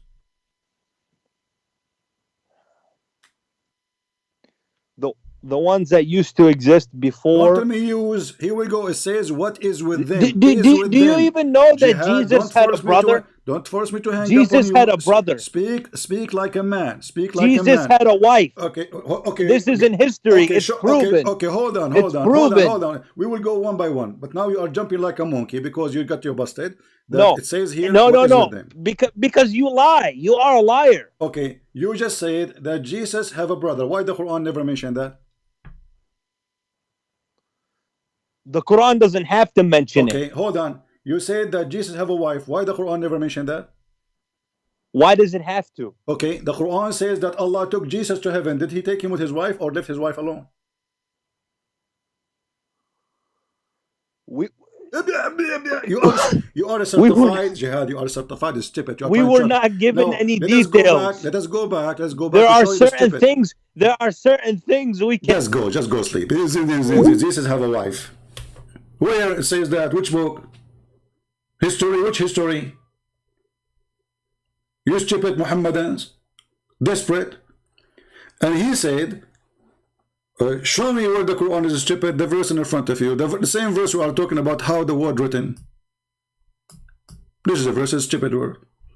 Allah wanted to prove to the angels that they are wrong and they are liars. So what he did, he taught Adam all the names, and then he told the angels, tell me the names of those things if you are truthful. How stupid is that?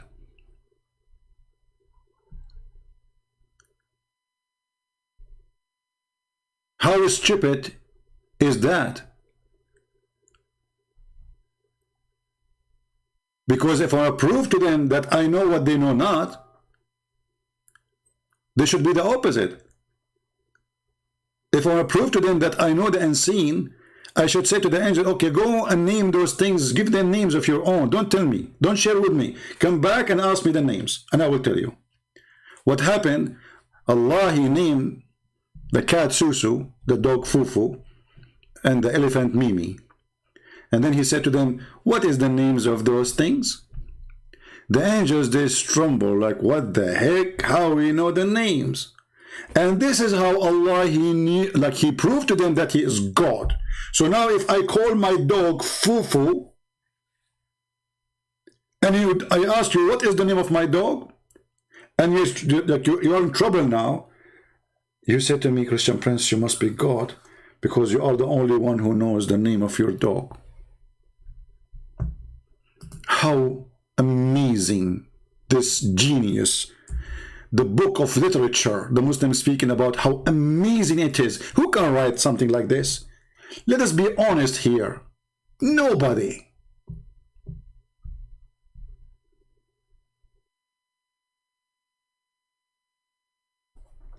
This is God. This is how God, he proved that he is God. And God, he accused the angels to be false, to be liars. According to the chapter in the Quran, chapter 2, verse number 31, saying that all the angels are fraud. All of them, not a single one of them. Read the verse carefully. Tell me the names of these if you are truthful. They could not tell the names of those things, they are truthful. So the Muslim, in order to avoid the stupidity of his book, he jumped like a monkey from a place to place. Jesus suddenly have a wife. Is that from your book? History. Which history? Antichrist people making movies?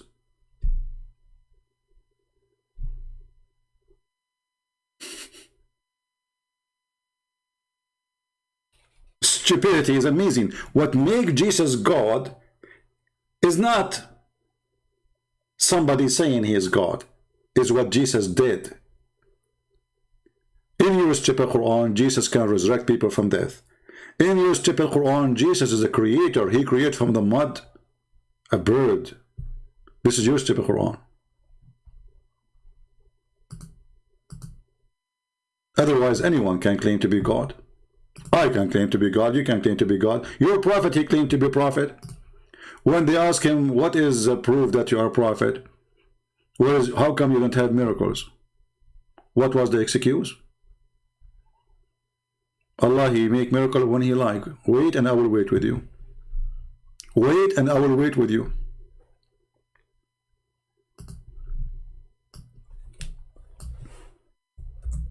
Are you still waiting?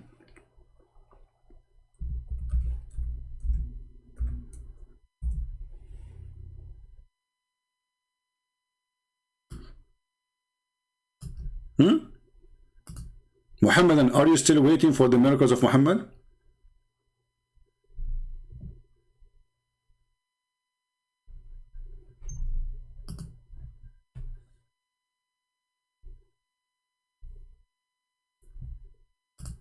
Read and love.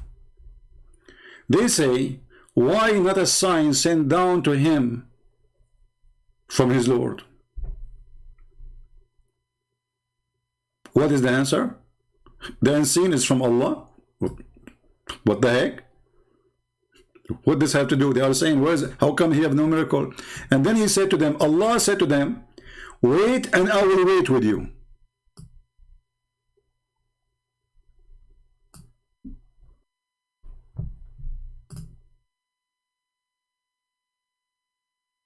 Can you find me more stupid book than this?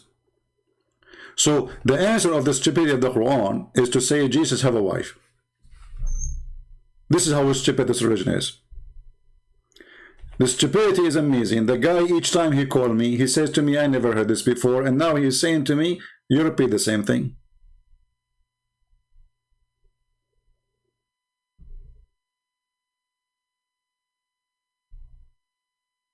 Can you believe it? Each time he called me, he says, how come I never heard this before? Each time, not a single time.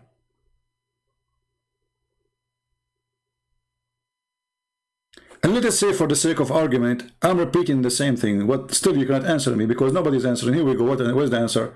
I ask you about the stupidity of your book. You tell me Jesus have a wife. You jump like a monkey.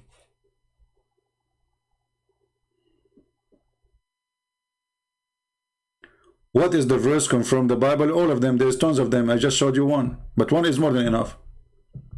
Who said there's only a verse? There's tons. And the Muslim, they try to change the translation. They try to hide it.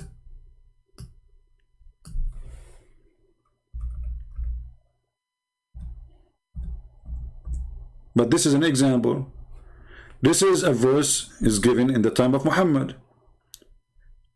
Chapter 2 verse number 89, chapter 2 verse number 91, chapter 2 verse 101, chapter 2 verse 213. Actually 213, no, it's not the one, but here we go, 3 verses enough. But I can show you more. This is just, you see, I just searched here lima ma'ahum, which means what is with them. I can change it and search for a different thing. Bayna yadayhim, between their hands. Look what will happen. مصدقا لما بين يديه, approving what is between his hands.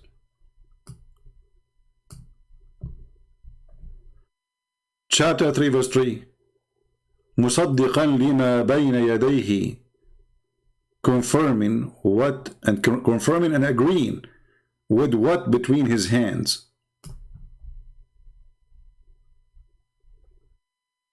Here this is about Isa, supposedly. مصدقا لما بين يديه, confirming what is between his hands, which means the Torah. Do you see it? It's all over the Quran. Look how many verses. All of them, they confirm the Bible.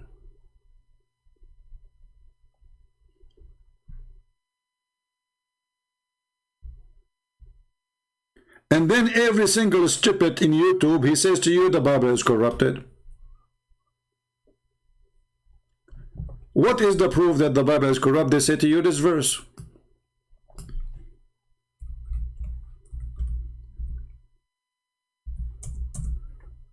Read and laugh.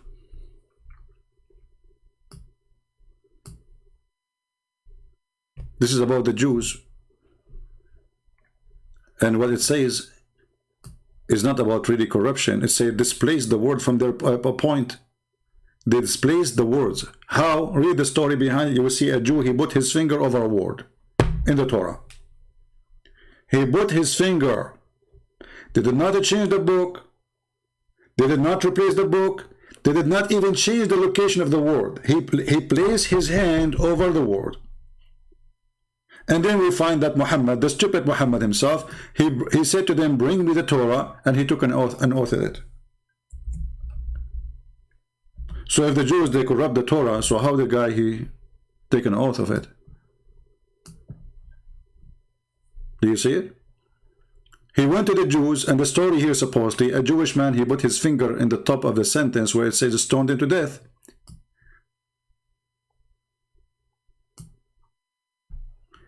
And Muhammad, he says, bring me the Torah. They brought him the Torah. And then Muhammad, he says, after they placed the Torah, he treated the Torah with a lot of respect. Look how hypocrite he is. He took the cushion from underneath of him. He did not put the Torah in the ground. He put it in the cushion. And then he said, I believe in thee and the one who revealed thee. But this donkey, he says, no, our Bible is corrupt. We showed in the Quran saying that the Bible is confirmed even in the stupid Quran, which 600 years after Jesus. Still he say, the Council of in the Council of Nicaea, you idiot, this is where they meet to discuss a cult. And even that cult believed that Jesus is God. Which means at that moment, even when they were like a, let us say, an argument about a certain belief saying that Jesus, he's God, but he was not always exist. There's a point where Jesus, he came to existence, where God the Father decided to have a son. The other Christian, they said this is not true. For in the beginning it was the Word, and the Word was with God, and the Word is God. So both sides, and this is a small size of Christians at that time, they follow certain priests saying those things, but even those ones, they believe that Jesus is God. So, and 300 years after Jesus, nobody of the Christians from any sect saying Jesus is not God.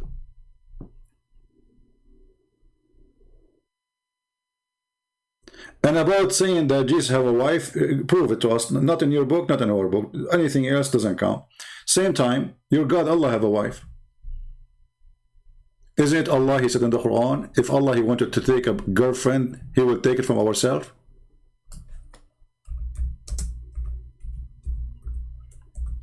And then you ask yourself, how God, he will take a wife from ourselves. You see, I'm not going to question how he take a wife. I'm not going to question that. I will say that God is capable, you know, if he decide to take a wife, no problem. But the problem here is says, from ourselves. So how the Muslim, they say, Allah is one, and then Allah, we found that Allah is many. To the point, there's many like Allah. There's many Allah. Allah, he cannot marry himself, as you see. He will say, if I want to take a part-time, fun, and this is the word, by the way, pastime, this is translation for the word lahu. Islam is an insult to women, so to the point they call women lahu. Lahu means fun. Can you believe it? Not a wife. He did not say the word wife. He says fun. Women for fun. A whore. So if we want to take a woman for fun, in the Muslim translation line saying it is a wife. That is a lie. Nowhere it says the word wife. If we want to take a woman for fun, a whore, we will take her surely from us. Us who?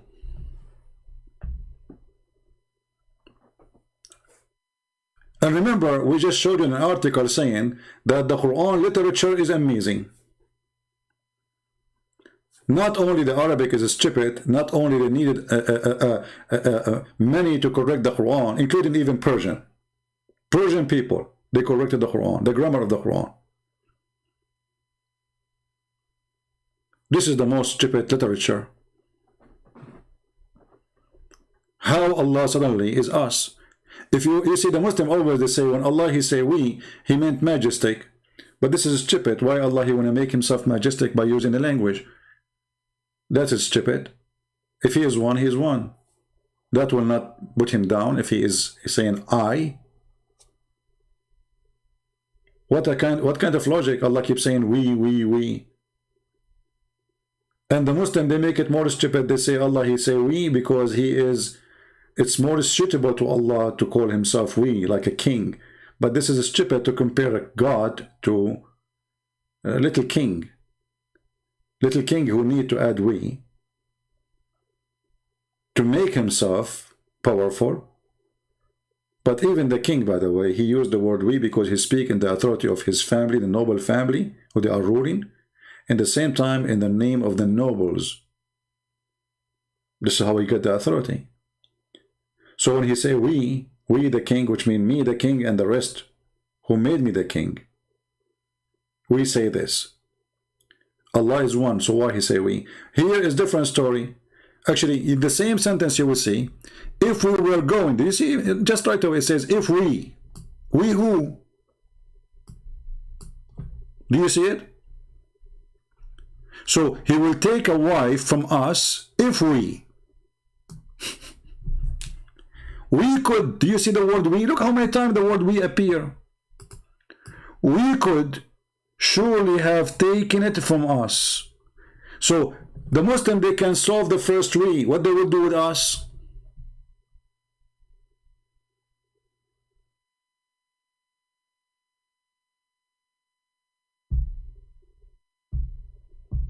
Any Abdul?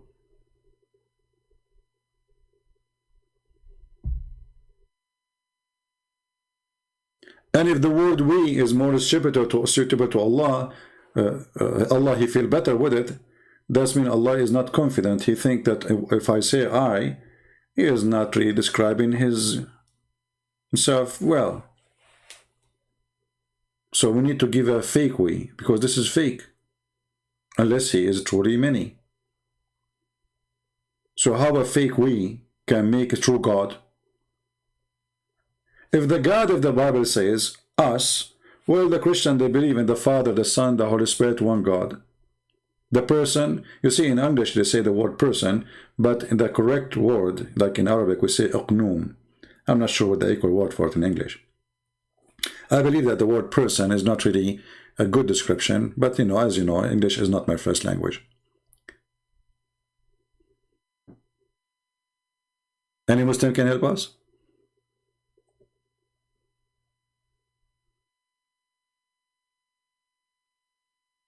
Allah will take a wife from us. Then the Abdul, he will say you are repeating the same thing. Should I show you more stupid things? No, we have millions of stupid things, but this is destroy all your logic about the monotheism. And actually Muhammad, he never taught monotheism. The first time Muhammad, he heard of monotheism, it was from a Jew.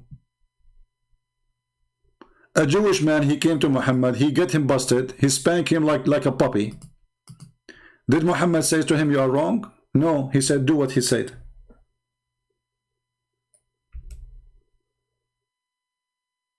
Do as he said.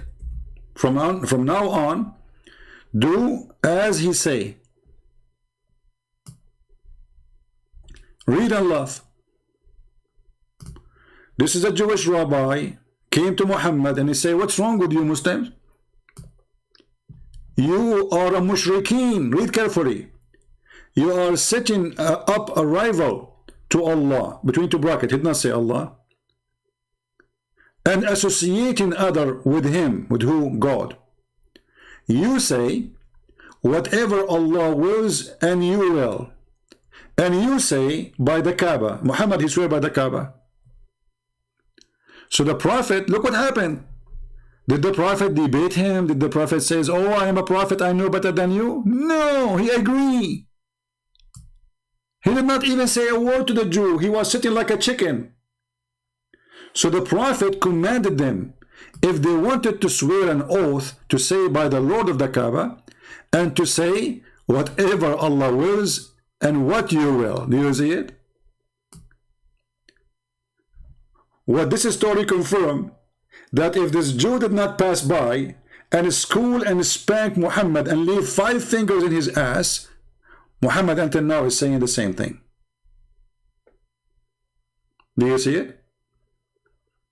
So when they lie, they say that we Muslims, we are people of monotheism. You are not. You see, if Muhammad is a prophet, shouldn't Allah correct Muhammad? A Jew is walking by correcting a prophet of God? Habibi Jack Shalom, Habibi. Habibi Jack Shalom. Tell Habibi Muhammad, tell him that he is a stupid idiot. He is not a monotheism person. Do you see it?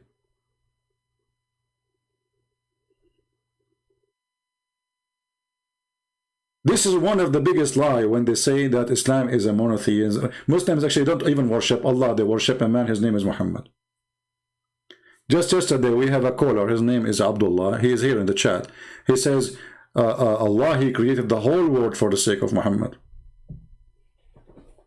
The chair of Allah created for the sake of Muhammad. The pen of Allah created for Muhammad. Adam, you and me, the earth, the galaxies, the sun, the water, the sky, the fish, everything created for the sake of Muhammad. They worship Muhammad, which means the only reason for Allah to exist is Muhammad. Allah, he loses his value without Muhammad. So those liars, they say we worship God. In fact, they worship a man. And this man is a child molester, sex offender.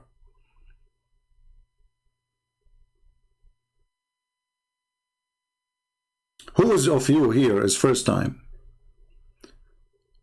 I have a slow text moving because, you know, we experience sometimes people come in and flood in the chat. If you are here first time, if you don't mind, you can leave a comment later in the chat and in the comment section and tell us that you are first time and what you think about what we do. And if you like to tell us where from, you are welcome. Unless that is something you don't like to share. Yeah, Allah, he sent a Jew. Allah, he sent a Jew to correct the stupid Abdul Muhammad. Going back to the topic. So a Muslim, he was driving his car. An evidence. Look at the title. An evidence proves that Muhammad is a real prophet. What those people eat for lunch. Those who defend Muhammad, are they suffering from brain damage? The proof that Muhammad is a prophet because he said don't eat standing up and sitting down, and later we find that Muhammad, he was eating and sitting down and eating and walking too. So when we talk about modern times versus old times, they just discovered a few years ago an amazing discovery. Amazing. He's almost going to jump from behind the table. Look how excited he is. I mean, put yourself in the shoes. They just discovered, okay, amazing discovery. What, where, how? And they put it on the radio.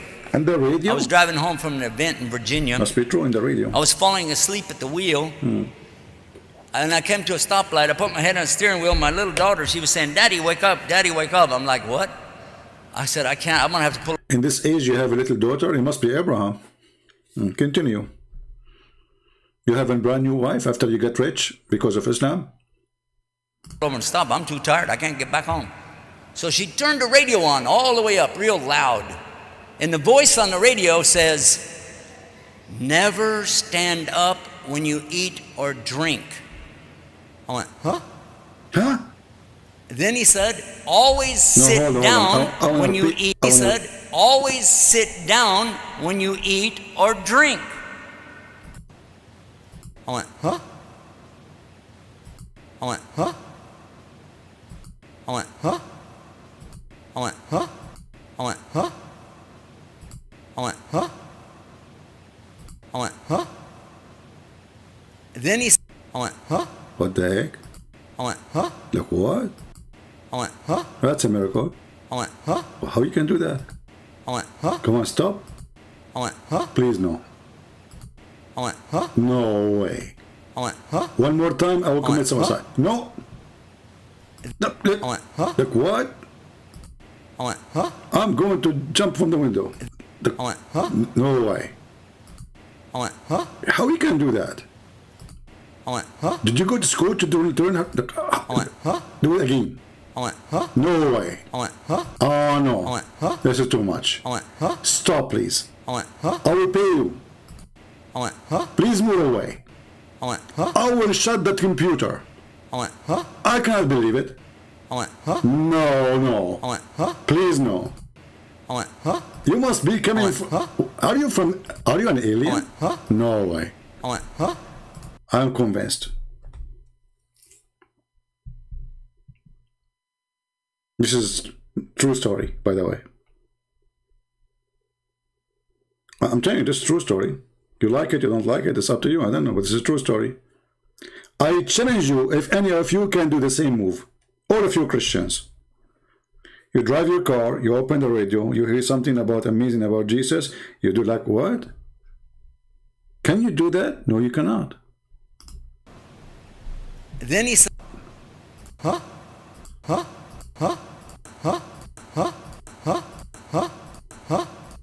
Too many, huh? Oh boy.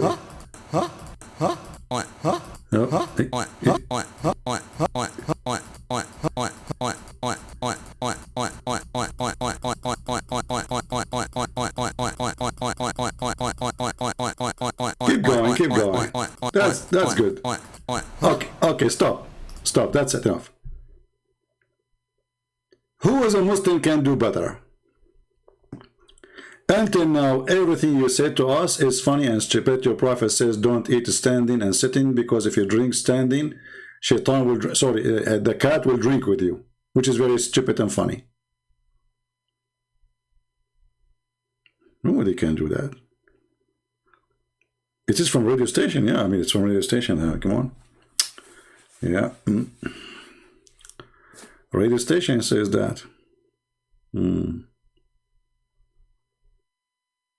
Do we have any Abdul? Christian Press, you are repeating the same thing. This is the first time I hear this.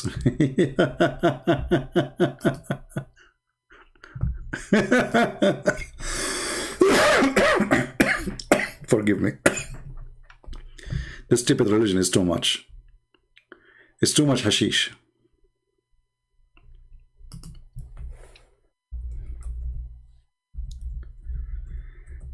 By the way, soon we will publish 6 in Allah, variant number 2 in Russian. And again for free, as usual. Alright? Do we have any Muhammadan? So this is the proof that Muhammad is a prophet. Desperately, Muhammad, he cannot read and write. Actually, this is a proof that Muhammad is an idiot, because I can teach Muhammad how to read, how to write in 10 days. For a very simple reason, you speak Arabic already. Learning how to write, how to read is very easy then. Secondly, Muhammad did not want to become a prophet. Look at this. Muhammad don't want to become a prophet. Have you ever heard of a stupid statement like this? How does that happen? Look at this. Muhammad was terrified when he received the first revelation of the Quran. This means he don't want to be a prophet? That means he's suffering from mental illness. Why Mary, when she saw the same angel according to the Quran, she were not terrified? And she is a female. And why she did not run away? And by the way, why the angel did not squeeze her?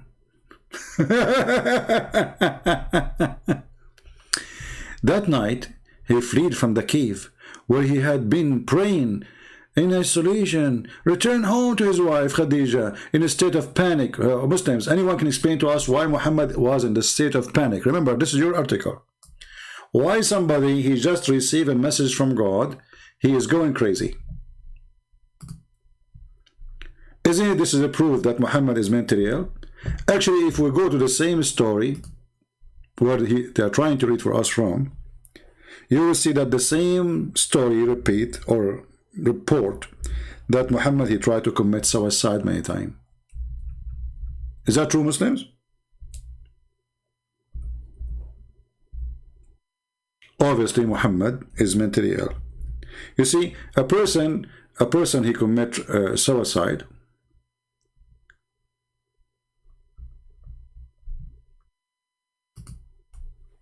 Let's say a person he lost all his money, a person he lost somebody he loved, something, you know, horrible happened to him. He can lose his mind. But this guy, he stopped receiving revelation because his true father, Waraq ibn Nawfal, he died. Which means the revelation was coming from Waraq ibn Nawfal. After he died, he tried to commit suicide many times. Question to the Muslims. Was Muhammad a believer or he's a disbeliever? If he is a believer and already he's a prophet, remember, what kind of a prophet he tried to commit suicide?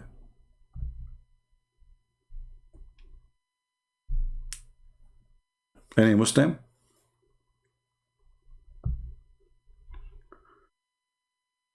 I am a Muhammadan. Open your Skype and debate me now. Are you scared? Well, I am scared, my friend, and my Skype is open. Why you are not responding to my message in Skype? What's your name in Skype? I don't see a message from you.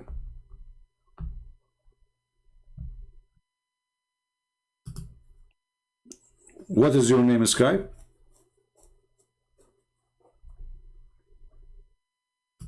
You must be a scary person, man. I don't see your message in Skype. Give me your name. I will call you. Post your name for us in Skype. So as you see here, Muhammad is obviously mentally ill. And for sure, this is not the only reason to believe Muhammad is mentally ill. Even the Muslim, they say, Aisha, she say, that the Prophet was bewitched and he imagined he done a thing. In fact, he did not. Muhammad, he received revelation in the sound of a bell. But Muhammad, he said that the sound of a bell is an instrument of shaitan. Everything Muhammad he did is a proof that he is mentally ill. Muhammad, he received satanic verses. I message to you, my name is I am Abdullah Hamadan. Okay, I don't know. Honestly, I don't have any message from Abdullah Hamadan. Is that something new you did today? I don't see. Maybe you are blocked already? Did you insult before? Are you the one who sent the message before says Christianity is finished and you use the word bitch? Are you the same person?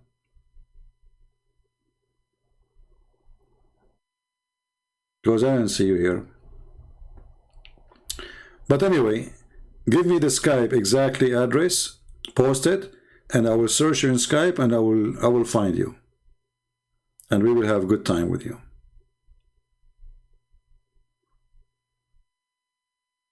All right, Mr. Hamadan, give me the name exactly how it is in Skype.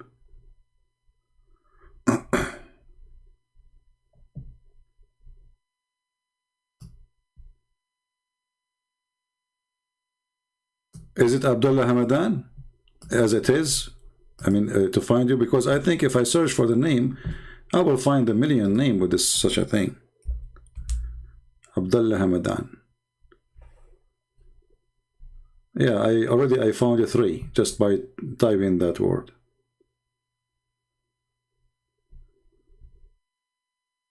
So which one is you? Actually, if I click at people, I will find like 10,000 people. They have the same name. Give me the exact Skype so we can, you know, find you.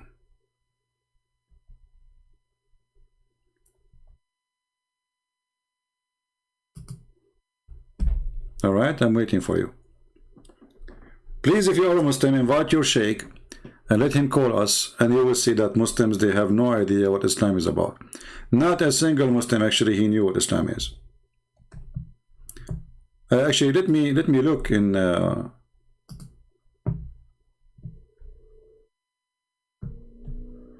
Give me a second to see if we can find this guy.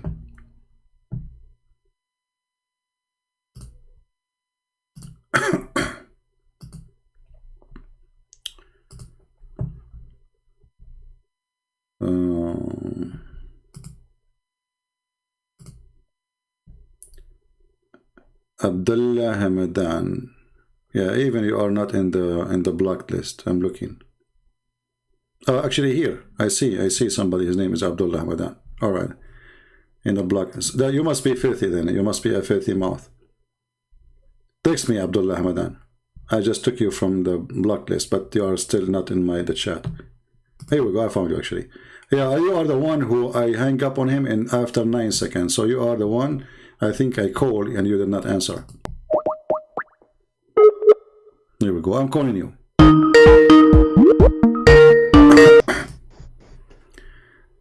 Yes, Mr. Abdullah Hamadan.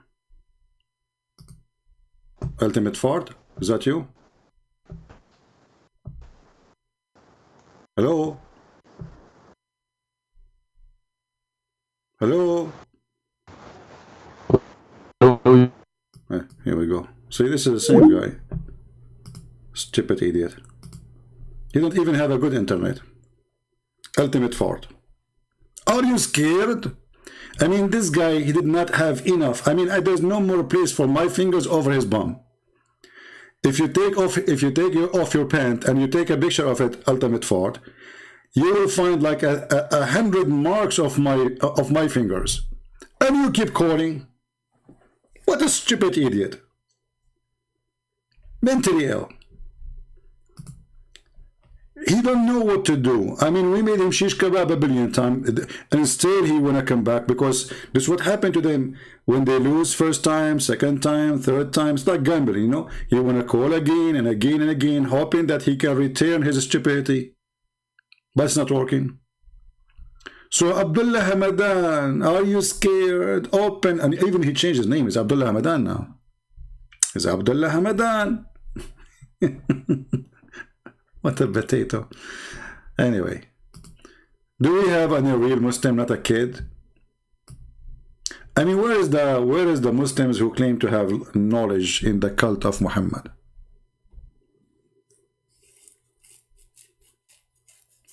Actually, you know what? I don't want to talk to him, because I'm afraid that this guy, he might hurt himself for what's each time he call me. I mean, it's horrible. And if you go right now and search for Ultimate Ford in the internet, you will find how many videos the Christian, they recorded him, and they are posting it all over just for fun. Just for fun. And this guy, each time he called me, he claimed that he had a victory. So why you don't download the video of your victory, put it in your channel, so people, they can see how victorious you are? Abdul. All Muslims who call me, feel free to download my video and put it in your channel. I beg you. No, he's not obsessed somehow. I think because, you know, what happened, each time he called me, he get humiliated badly. It's like when you go to the casino, you play with $10, then you lose them. Then you say, okay, I'm not going to leave. I lost $10. I'm going to play to get back the $10. So now he play with 20. He lose them. I'm not going to go. I have to play with 30. You lose them. This is what happened to this guy. He loved to lose. And for me, he became very boring. Especially this guy. He don't speak Arabic. He cannot read Arabic. And he want to school us in Arabic. The most hilarious ever you can imagine. Last time he called me, it took me 2 seconds to spank him. He says to me, where in the Quran it says maybe? I said, which verse you want me to read for you? He said, any. I said, are you sure? He said, yes, any. All those verses saying that.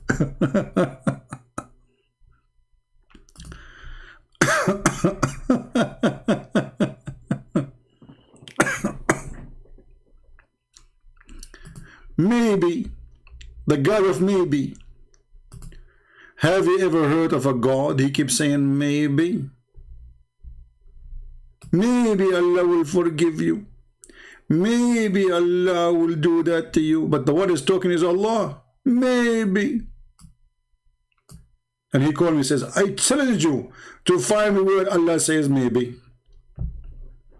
You do not know Arabic.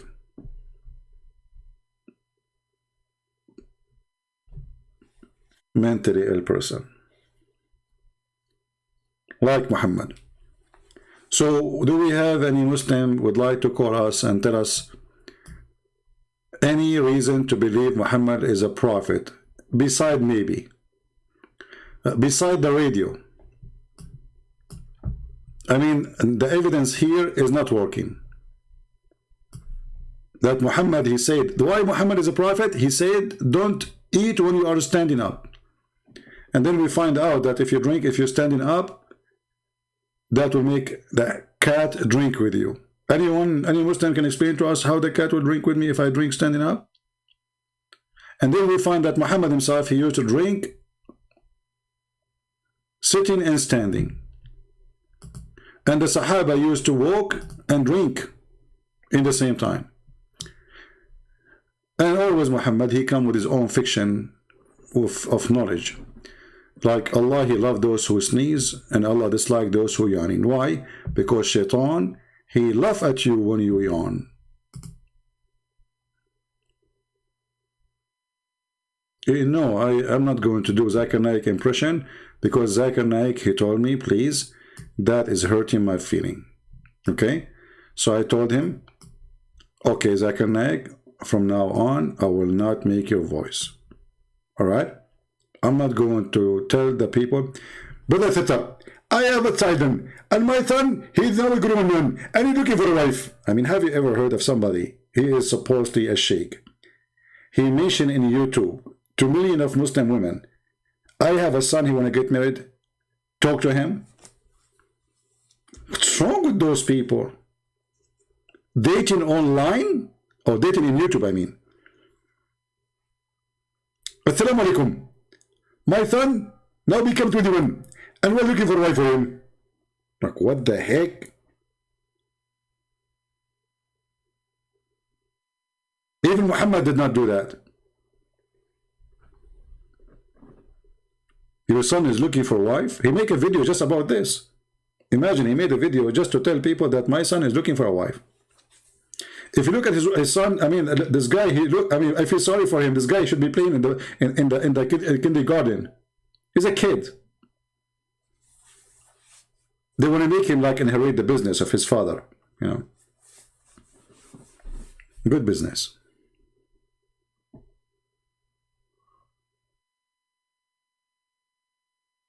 Do we have any Abdul?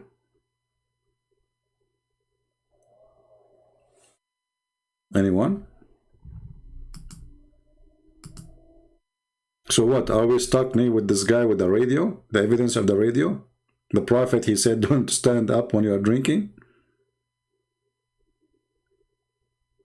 Anyone?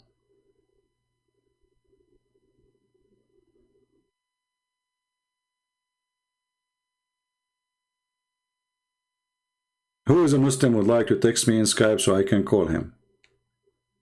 Mayday, Mayday. A Muslim needed. Why did Jesus have to die? So that can he forgive our sin? Sparkling. Are you stupid by birth, or this is something you earned later? Because who said to you he have to die? Who said that he have to die? Who said even he have to come? Who he said that he have to talk to us? I will go with your logic, you're stupid. Do Muhammad have to come? Why Allah have to send Muhammad? Can't Allah save us without Muhammad? Can't Allah save us without Isa? Why he send the Isa? You see, I'm using your logic. Why Allah he send the Quran? Can't Allah save us without the Quran? Why Allah he send Zakir Naik? Listen, Prince, I don't mention my name. First of all, you are talking to the guy, his name is Zakir Levin. Why are you talking about me? Hey, Zakir Naik, come on, we just add to the spice, to the conversation. I mean, this guy is a genius, and this is why I remind me of you, because both of you are genius. Good Prince, got a point. I don't remind you of David and the genius. Okay, you can talk about me. Exactly. So look what he says. Why does Jesus have to die? You want to answer him? First of all, my son, Jesus did not die. Allah, he told Jesus have not to die. Hey, Abdul, so why Jesus have not to die then? Here we go, the same question. Why Jesus cannot die? Everybody died. Muhammad died. Even they killed him by a poison from Home Depot. So Zakir Naik, why Jesus did not die? Christian Prince, Allah he planned. And Allah he said, I'm not going to let Jesus die. But why? Because Allah didn't have to die. But why? Why Muhammad die? All the Prophet did die except Jesus. Why? Allah knows best. This is not an answer. We know that Allah knows best and Muhammad knows more too. Come on, we know the answer, right? So, because Jesus is a special, he shall not die. Is that correct? First of all, this is above my knowledge, so I cannot answer you. However, my son is 21 years old, and we are looking for a wife for him. And by the way, don't forget to buy black seed from Minizab. Are you there, Mr. Sparkling Fashion? You are stupid like your prophet. The Bible says, for God he loved the world, he sent his only begotten son. So not because he have to, but because he loved to. You are a stupid idiot. Who's next? Who's next? Where you get this from? He have to. God, he have to do nothing to us. He sent us to hell. That's it. He have to.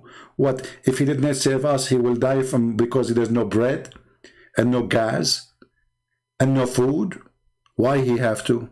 You are just a stupid. I mean, those. What kind of food your mom she feed you? Is that camel urine involved?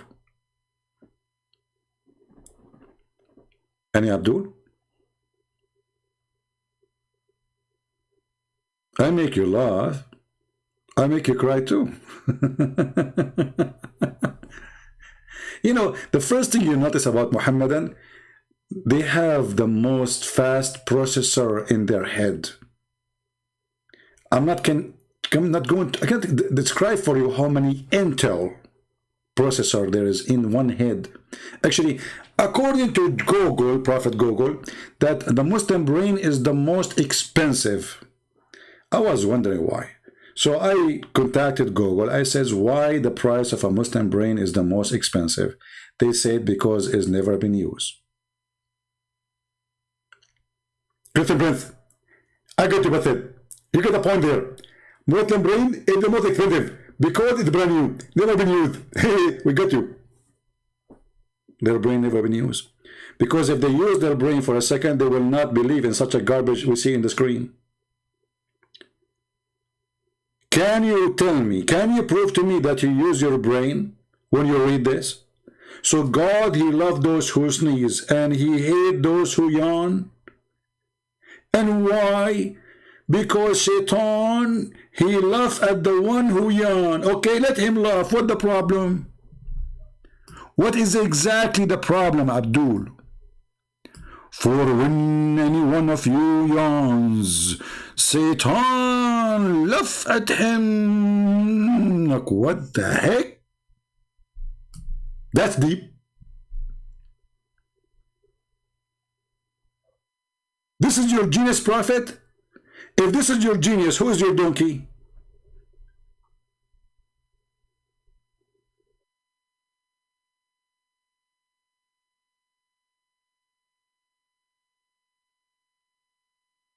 Unbelievable.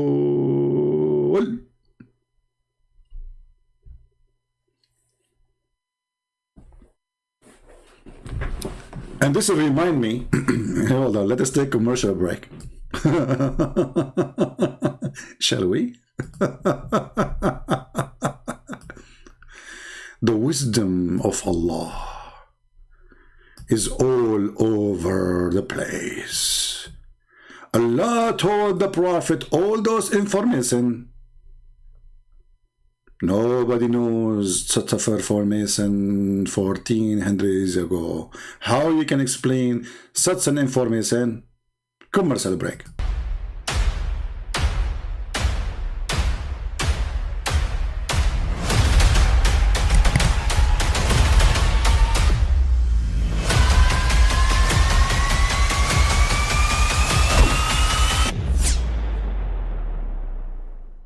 But I mean, again, he doesn't know who Gabriel is, right? Because he didn't come from an Abrahamic faith. The people of Mecca were pagan. Quran is mentioned, if this book was from other than God, they would have found in it many contradictions. If a book is without contradictions, that has no bearing on whether it comes from God or not. I've had phone books that are inerrant, but I certainly don't think God gave them.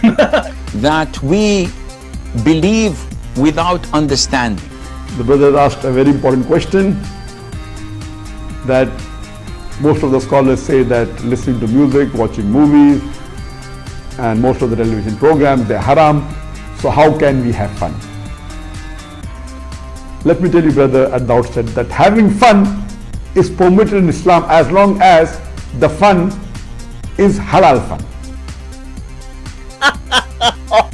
That the standard narrative has holes in it. The Prophet tells us because Satan or the devil sleeps over our nostrils. Those who oversleep and not pray Fajr on time, Satan urinates in their ears. I really do think Jesus was crucified and that he really was dead and buried. He thought that he was a son of God in the sense that he was specially chosen by God. I think Jesus really did think he was going to be the Messiah, the future king of Israel. I mean, that is, after all, why they crucified him.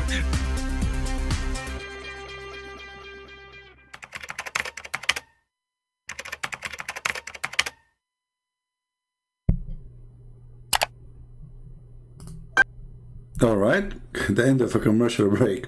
So Shaitan, he sleep in your nose, he piss in your ears, and he jump in your mouth when you are yawning.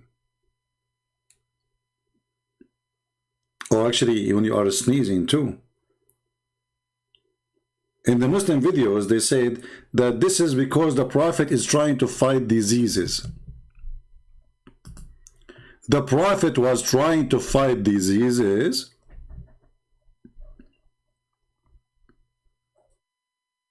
Is that really the reason? And they make videos speaking about how the Prophet fighting Corona. I mean, can you find one legitimate Abdul? He can be honest about his religion.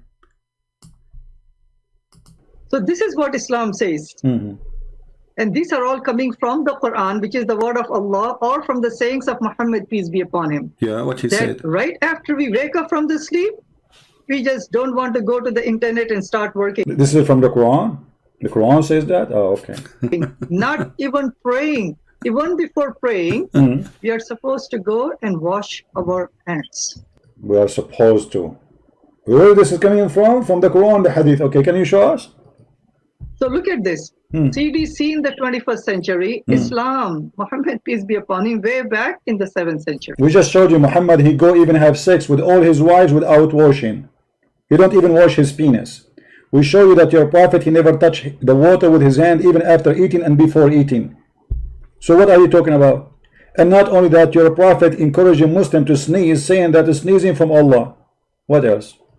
Right? Alhamdulillah. The number 2 recommendation to prevent diseases or the infection or the coronavirus is the lockdown, right? Stay at home.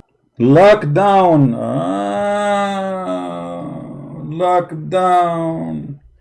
Okay, they will say to you that the Prophet says if there is an epidemic, don't enter there and don't leave there. But Muhammad, he said that disease, they don't spread from person to person. Let us show you how Muhammad, the idiot,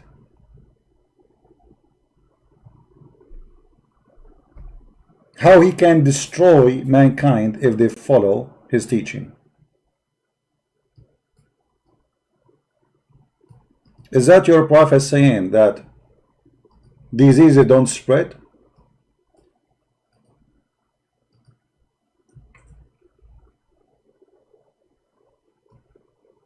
Muslim transmitted the same hadith in the authority of Ibn Abbas, the Messenger of Allah forbidden it and had additional phrase of every word. This is not the one. Here we go. This is the one. لا عدوى ولا طيرة. The Messenger of Allah, they said, there is no infection and no evil omen, but there is nothing that may be a source of a trouble. Then it could be in the house, a house or a horse, a woman. Your Prophet don't believe in infection, as you see. There's no infection. If somebody says to you there's infection, Muhammad says this is a lie.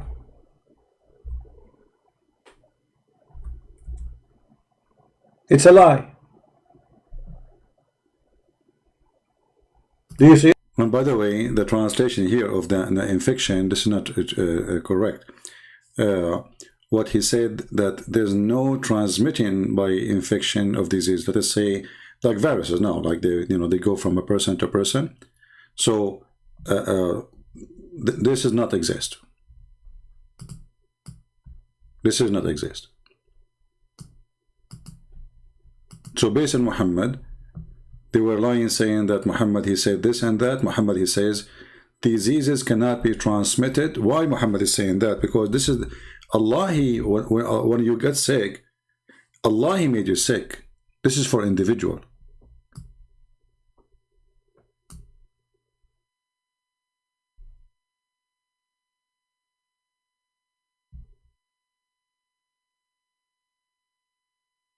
And Muhammad, because he believed in superstition, he said that bad things can happen because there's a bad woman in the house, or a woman in the house, or a female horse.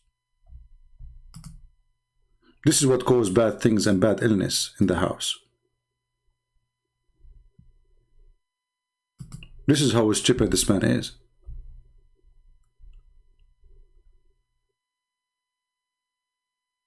And as you see, this is all authentic.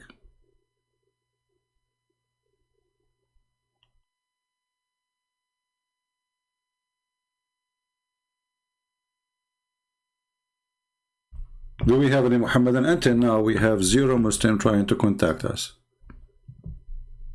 Any Muslim?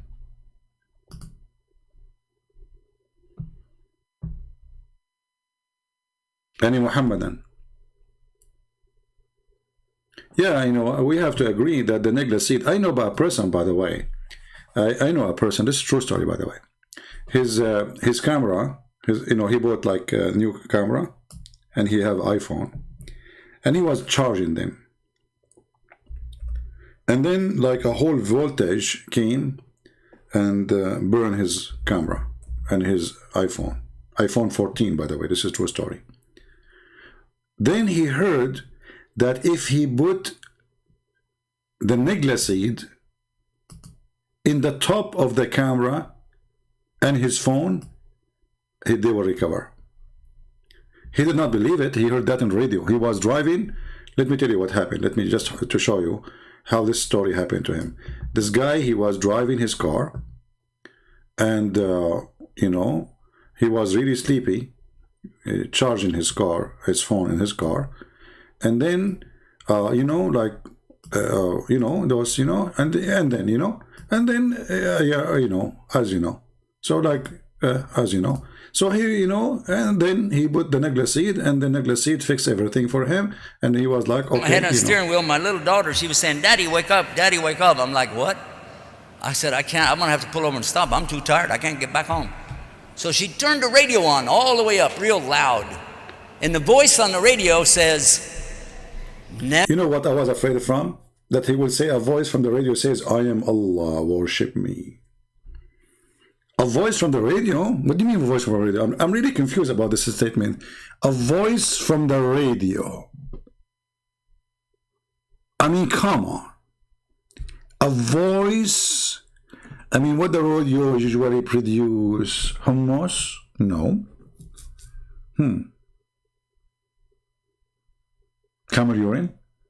No.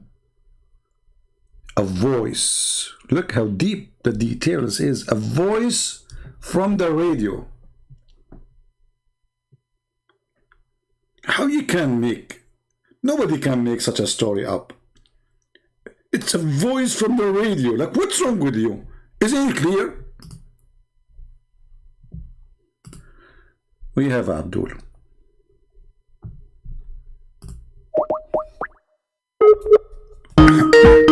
We got a fish.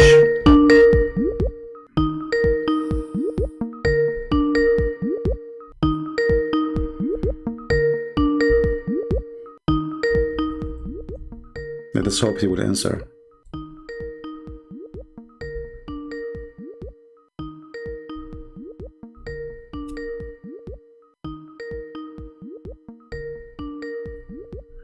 He's not answering. Let me lower the sound of the ring. Hello? Hello? Yes, my friend, you are live on air. What do you want to say to us? Do you know the topic? No, I'm not sure about the topic. Well, we are talking about the evidence that Muhammad is a prophet. Do you have any evidence you can share with us? Is this Christian Prince? I'm just Yes, I'm want a to. Christian Prince, and we are live on air, my friend. And you text me, said call me, right? And you are a Muslim. Yes, yes. All right, go ahead. Actually, I would like to say to you that I'm very thankful to you because I've been listening to you for almost 3 months now. Okay. and I'm pretty sure whatever evidence, because I've already checked with my ustads and everything, you are telling the truth. Wonderful. So You are telling. what do you think now? What you will do as long as you are saying I'm telling the truth? In my heart, I've already because I've also checked the Bible and read some few and cross-reference with your proof evidence that you show, and I'm convinced that it is true. But as you know that it is not safe for me to say publicly. Well, you're live on air, so if there's something you don't want to say, then stop. You can hang up because now you are live on air. You know that, right? Yeah. Yeah. But I request you for one question, if you don't mind me to ask you. Go ahead. A question. Because most of the time when I ask almost most of my ustads and those people who are arif, who are very scholar in Islam, when I ask them about the privileges that you show, that the Prophet Muhammad had privileges of what they call that. If he sees any women and everything, he can have them. Is that sahih, or is that acceptable? And why don't most of the ustaz and imam have ever shared this? Well, you know, when I mention something, I always give reference, and you know that, right? Yes. Okay, so how they can say this is not true if I am using their own Islamic books and their own scholars? As an example, if you open Al-Qurtubi, you can take reference. Al-Qurtubi, yes. Volume number 14, page number 212. Okay. Al-Qurtubi, Tafsir Al-Qurtubi. Al-Qurtubi is one of the highest scholars for the Muslims. It's not Christian Prince. This is not Christian Prince saying that. And the one who speaks there is Ibn al-Arabi, I think. So, and volume number 14, page number 212. And by the way, this can be found in all kinds of Islamic library. Like here, I just searched for it. This is Shia library, but this is not a Shia book. This is a Sunni book, just to let you know. So if they say to you, this is, you can find the Qurtubi in the website of the Islamic government of Saudi Arabia. So if we translate here, the reference is going to say, I click translate to English. Is going to say right away, interpretation of Al-Qurtubi, page number 14, volume number 14, page number 212. It says here, if his sight fall into a woman, her husband must divorce her. So how they can say it's not true, and why the Muslim scholars of Islam, they are saying such a thing if it's not true? And how the Muslims even they publish it in their Islamic government websites? And how they consider Al-Qurtubi a scholar if he is lying? And is not even Al-Qurtubi saying that. Al-Qurtubi is he is telling what the scholars they say about the privilege of Muhammad. Actually, I've actually I've printed the website and showed to my ustaz nearby the masjid and everything. I realized that one, they do not know to read the thing properly, because to be very honest with you, I don't know how to read in Arabic. Okay. So I rely most of it in translation. So when I approach them, asking them to interpret, is it as same as how you interpret? I realized that they could not interpret properly. Secondly, they could hide. They want to hide the meaning of that interpretation. So I'm not, but then when I use Google Translation, I tried to do it, but still I couldn't get the proper. My friend, first of all, there's no need for interpretation. The sentence is very simple. If his eyes fall into a woman, her husband must divorce her. Even this one need interpretation. And here, as you see, this is, I just found it here, I open it in the government of Saudi Arabia website. All right. And this is Tafsir al-Qurtubi, page number 424. 424. And this is the chapter 33, verse number 50. And here you will find they count the privilege of Muhammad. And they count them, I think they are 16 here in this book. Here they say like number 1, number 2, number 3, etc. And one of the, most of the privilege actually is about his sixth desire, that he don't have to pay a woman, because Muslims they have to pay. He gets it for free. Women they can offer themselves, and you know, and then they add one of the most disgusting, let us say, if his eyes fall into a woman, and the woman is even married, her husband must divorce her. So we are not, you know, we are just reading what is there. There's no need for interpretation. Because this is the interpretation. Even the interpretation needs interpretation now. You know what I mean? Al-Qurtubi itself is interpretation. So if the interpretation needs interpretation, this religion is really messed up. And even in the same page, it says, here actually, here we go. This is a privilege number 10. The one is saying, إذا وقع بصره على امرأة وجب على زوجها طلاقها and وحل له نكاحها. If his eyes fell into a woman, or his sight fell into a woman, which means he like her, it's a must for her husband to divorce her so the Prophet can F her. All right, and this is a privilege number 10. And if we use Google Translation, we can do it right now. And this is again the official government website of Saudi Arabia.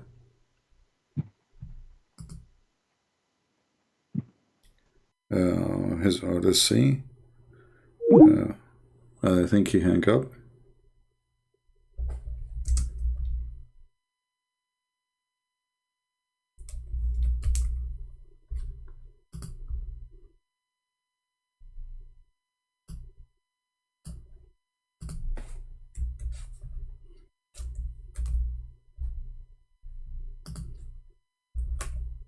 I can tell this guy, he left Islam already and he became a Christian.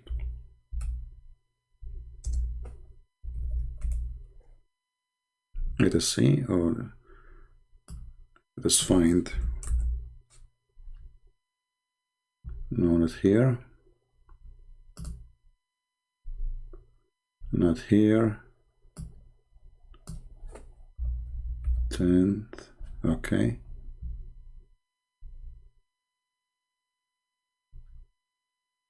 The word. We are just looking for the word. Here we go. You see, this is Google Translation. I have nothing to do with it. Tens. This is 10th, the number 10. If his sight fall into a woman, her husband must divorce her, and the Prophet he can F her. They translate, Google translate the word F her to marriage. And she is a permissible for him. This is the Prophet of God. If his eyes fall into a woman, and this is in their own books. This is not an enemy of Muhammad saying such a thing.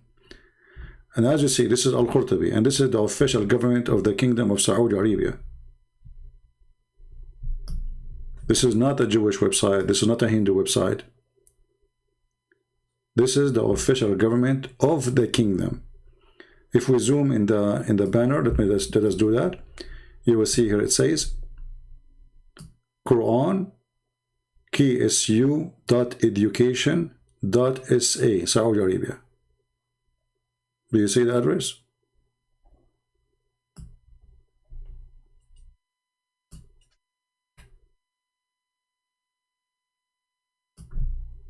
This is a Prophet of God.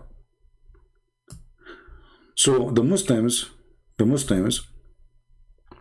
They come with all the most silly, stupid things about this man to worship him and to make him a prophet. But everything proved to us that Muhammad is a very filthy, trashy person. Anyway, my friend, I don't know if you can call me back or not. I am so happy that you decide Islam, to leave Islam, sorry. And what I understand from you, that already you become a Christian. I'm really happy for you. And I think from the word you say Ustad, so I think this is where people from Asian countries, they say that.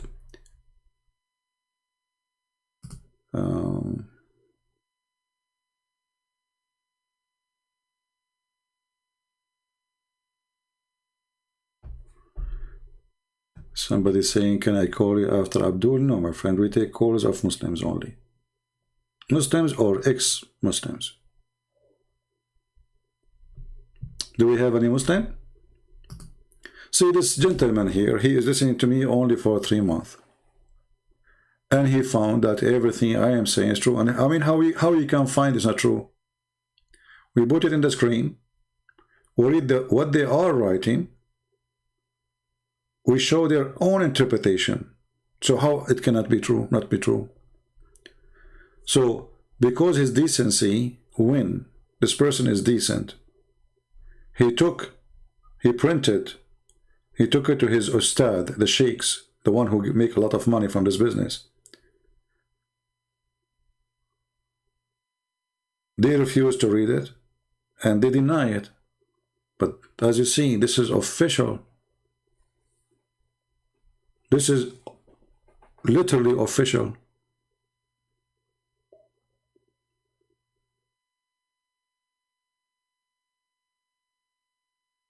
Do we have any Abdul? And you know, I will be happy to see tens of thousands, God help us, tens of thousands of Muslims from Indonesia, from Malaysia, from all those Asian countries leave Islam. And why they will not?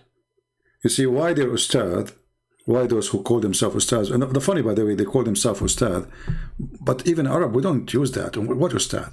Ustad is a word you use for somebody is a teacher, but not a religious teacher. You know what I mean? This is telling you, they are not really connected with their own religion. Indonesia specifically,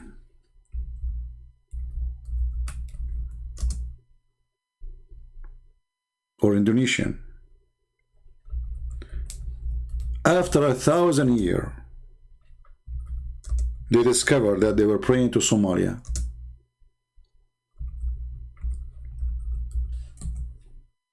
The biggest Islamic country, Allah did not send them inspiration to warn them that you are praying to the wrong direction. 1,000 years, the poor Muhammadan praying to Somalia.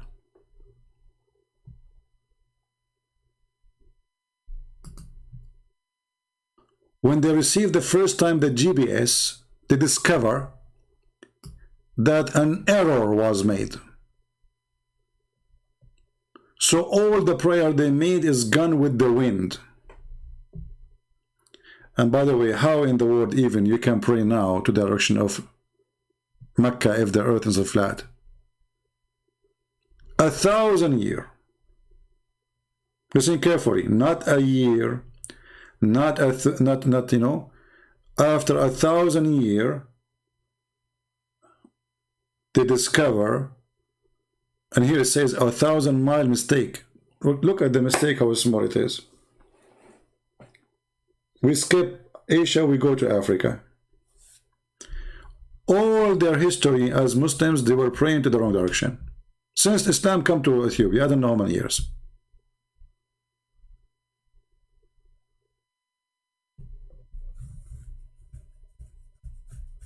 Isn't it amazing? Where was Allah? Allah could not send Jibreel for one of them says, hey Abdul, for the sake of the leg of Allah, you are praying to direction of a Christian prince chicken house. He have a chicken house in Somalia.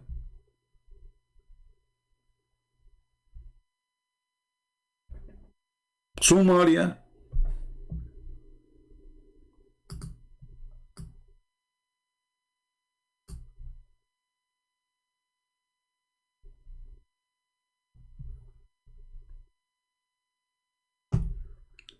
If there's any Muslim would like to talk, just give me a text and I will call you, because soon we will be done.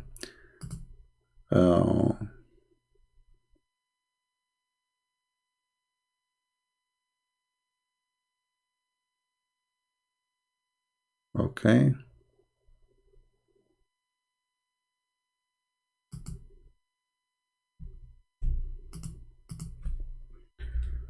Look like we got the Albanian translation for Quran and Science. All right. So we will publish it too, maybe tomorrow or the day after. So we will publish very soon, 6 in Allah in very number 2 in Russian, and Quran and Science in Albanian for free for sure. All right. We will post them out for you soon. So Mehdi, any Muhammadan? Actually, it's getting late for me. It is already almost 2 a.m. in the morning, and already today we have many hours. How many hours we did today in the last 24 hours? That's a lot, right? In the last 24 hours, a lot of hours. But you see, I'm so glad. Even I get tired, even I lose my voice, even it's not easy to sit for all those hours in the chair and don't move and don't go anywhere. But when you hear a voice like this person calling me from the middle of nowhere in Asia, I never met him, I never saw him, he did not know me. Isn't it this is what brings joy to everything we do?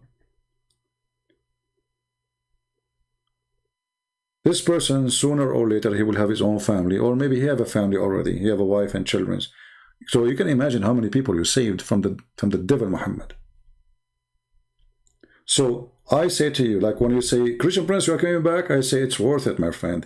I'm really tired. My eyes hurting me. You can tell even my voice is not right. I need to sleep.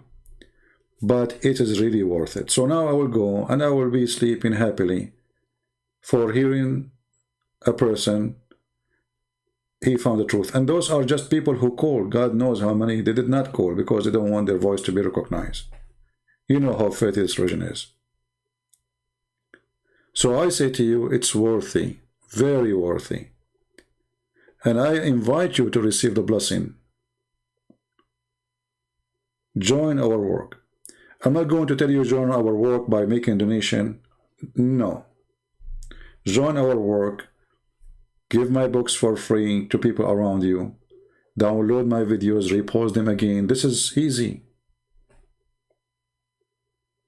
Don't give anyone donation. Don't do that. No. We are giving you the easiest part. Just post how easy it can be. So don't be a silly person who spent his life just wasting his time. Time goes so fast, my friend. And the day we will die is coming. You like it, you don't, it's not up to you. And then the Lord will ask you what you bring back with you, what you did. You lived for 70, 80, 100 years. What you did exactly, what you were saying, I bought cars, I was working to feed my kids. With chicken they feed their kids. There's nothing new.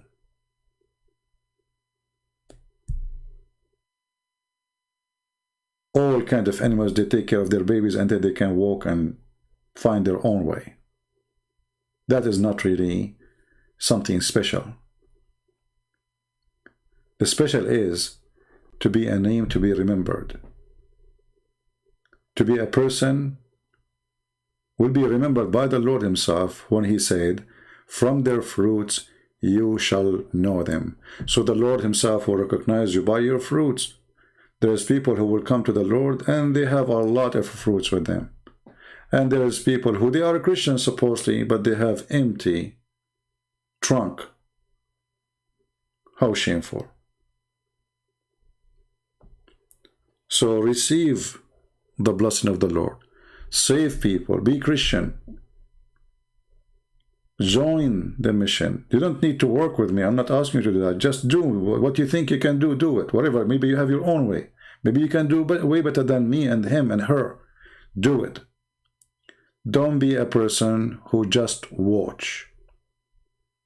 Supporting the truth is not by watching. Supporting the truth is by being part of the truth.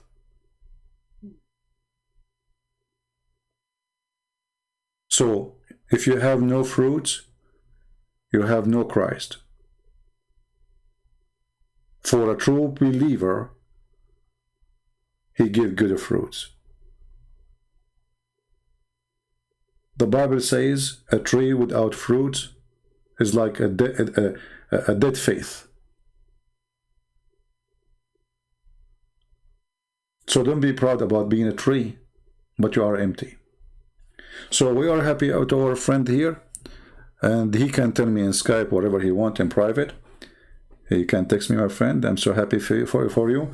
And we pray and we ask the Lord to open your heart more and more, and to bring more of your family to Christ. And not only you leave Islam soon, all those ustads will leave Islam too. And I believe that the revolution come to Asian countries, Islamic countries in Asia. A big revolution, but peaceful one, where the love of Jesus will invade the heart of every Muslim house in Indonesia, in Bangladesh, in India, everywhere. And they will come to Christ and they will be saved. People, they can say whatever they want about Christ, but all what they say will not change anything, that he's amazing. The person who called me, he starts saying things, none of them make any difference for us. Like he said, Jesus have a brother. Who care? Your Quran says Jesus have no father and he is born from a virgin. So obviously she is a virgin. And Jesus is special in his birth. Even the Quran confirmed that the way he was come to this earth, or he came to this earth, is a miracle. Not only he do miracles nobody can do, he himself is a miracle. So our Lord, my friend, they can say whatever they want about him. They try to make Muhammad the greater in what? Muhammad is a child molester, a criminal, thief, you name it. His eyes fell into a woman, her husband must divorce her. This is totally the opposite of Christ's teaching. So with the Christ, nobody can win against us. Why? Because they cannot find any fault in him. Can they? When you look at Christ, you don't see a criminal, you don't see a child molester, you don't see a thief, you don't see a cheater.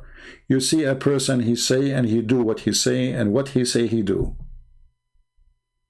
When Jesus says, they ask him how to pray, he says, pray like this, our Father art of heaven.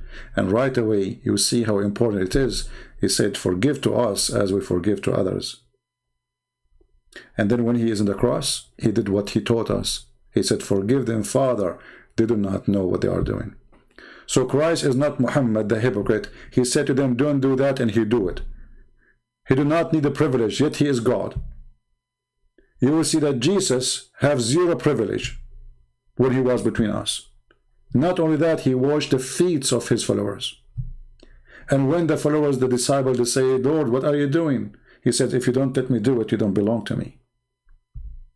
Why? Because he want to teach us that a true person, true God, true Christ, true Jesus, he do not need a privilege.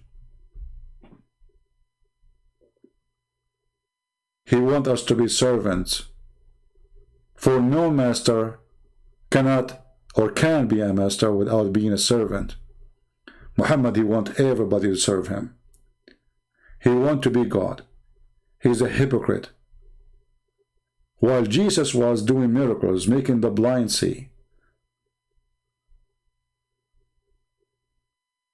resurrecting people from death, Muhammad was busy going after women, including children.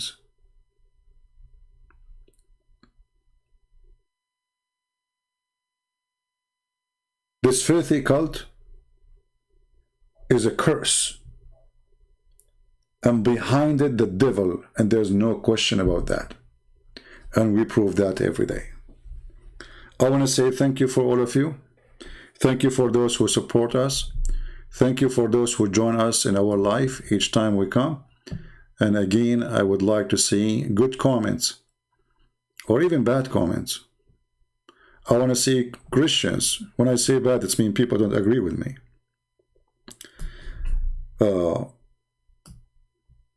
I want to see people who think.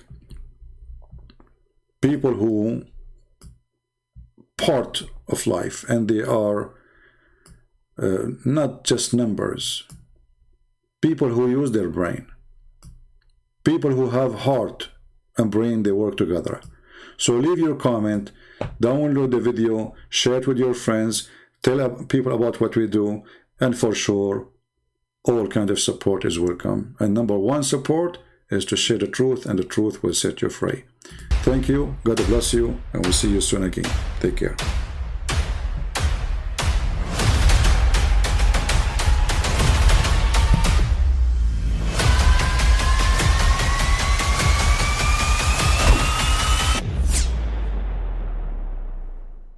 But I mean, again, he doesn't know who Gabriel is, right? Because he didn't come from an Abrahamic faith. The people of Mecca were pagan. The Quran has mentioned if this book was from other than God, they would have found in it many contradictions. If a book is without contradictions, that has no bearing on whether it comes from God or not. I've had phone books that are inerrant, but I certainly don't think God gave them. That we believe without understanding. The brother asked a very important question, that most of the scholars say that listening to music, watching movies, and most of the television programs, they're haram. So how can we have fun? Let me tell you, brother, at the outset that having fun is permitted in Islam as long as the fun is halal fun. That the standard narrative has holes in it. The Prophet tells us because Satan or the devil sleeps over our nostrils. Those who oversleep and not pray Fajr on time, Satan urinates in their ears. I really do think Jesus was crucified and that he really was dead and buried. He thought that he was a son of God in the sense that he was specially chosen by God. I think Jesus really did think he was going to be the Messiah, the future king of Israel. I mean, that is, after all, why they crucified him.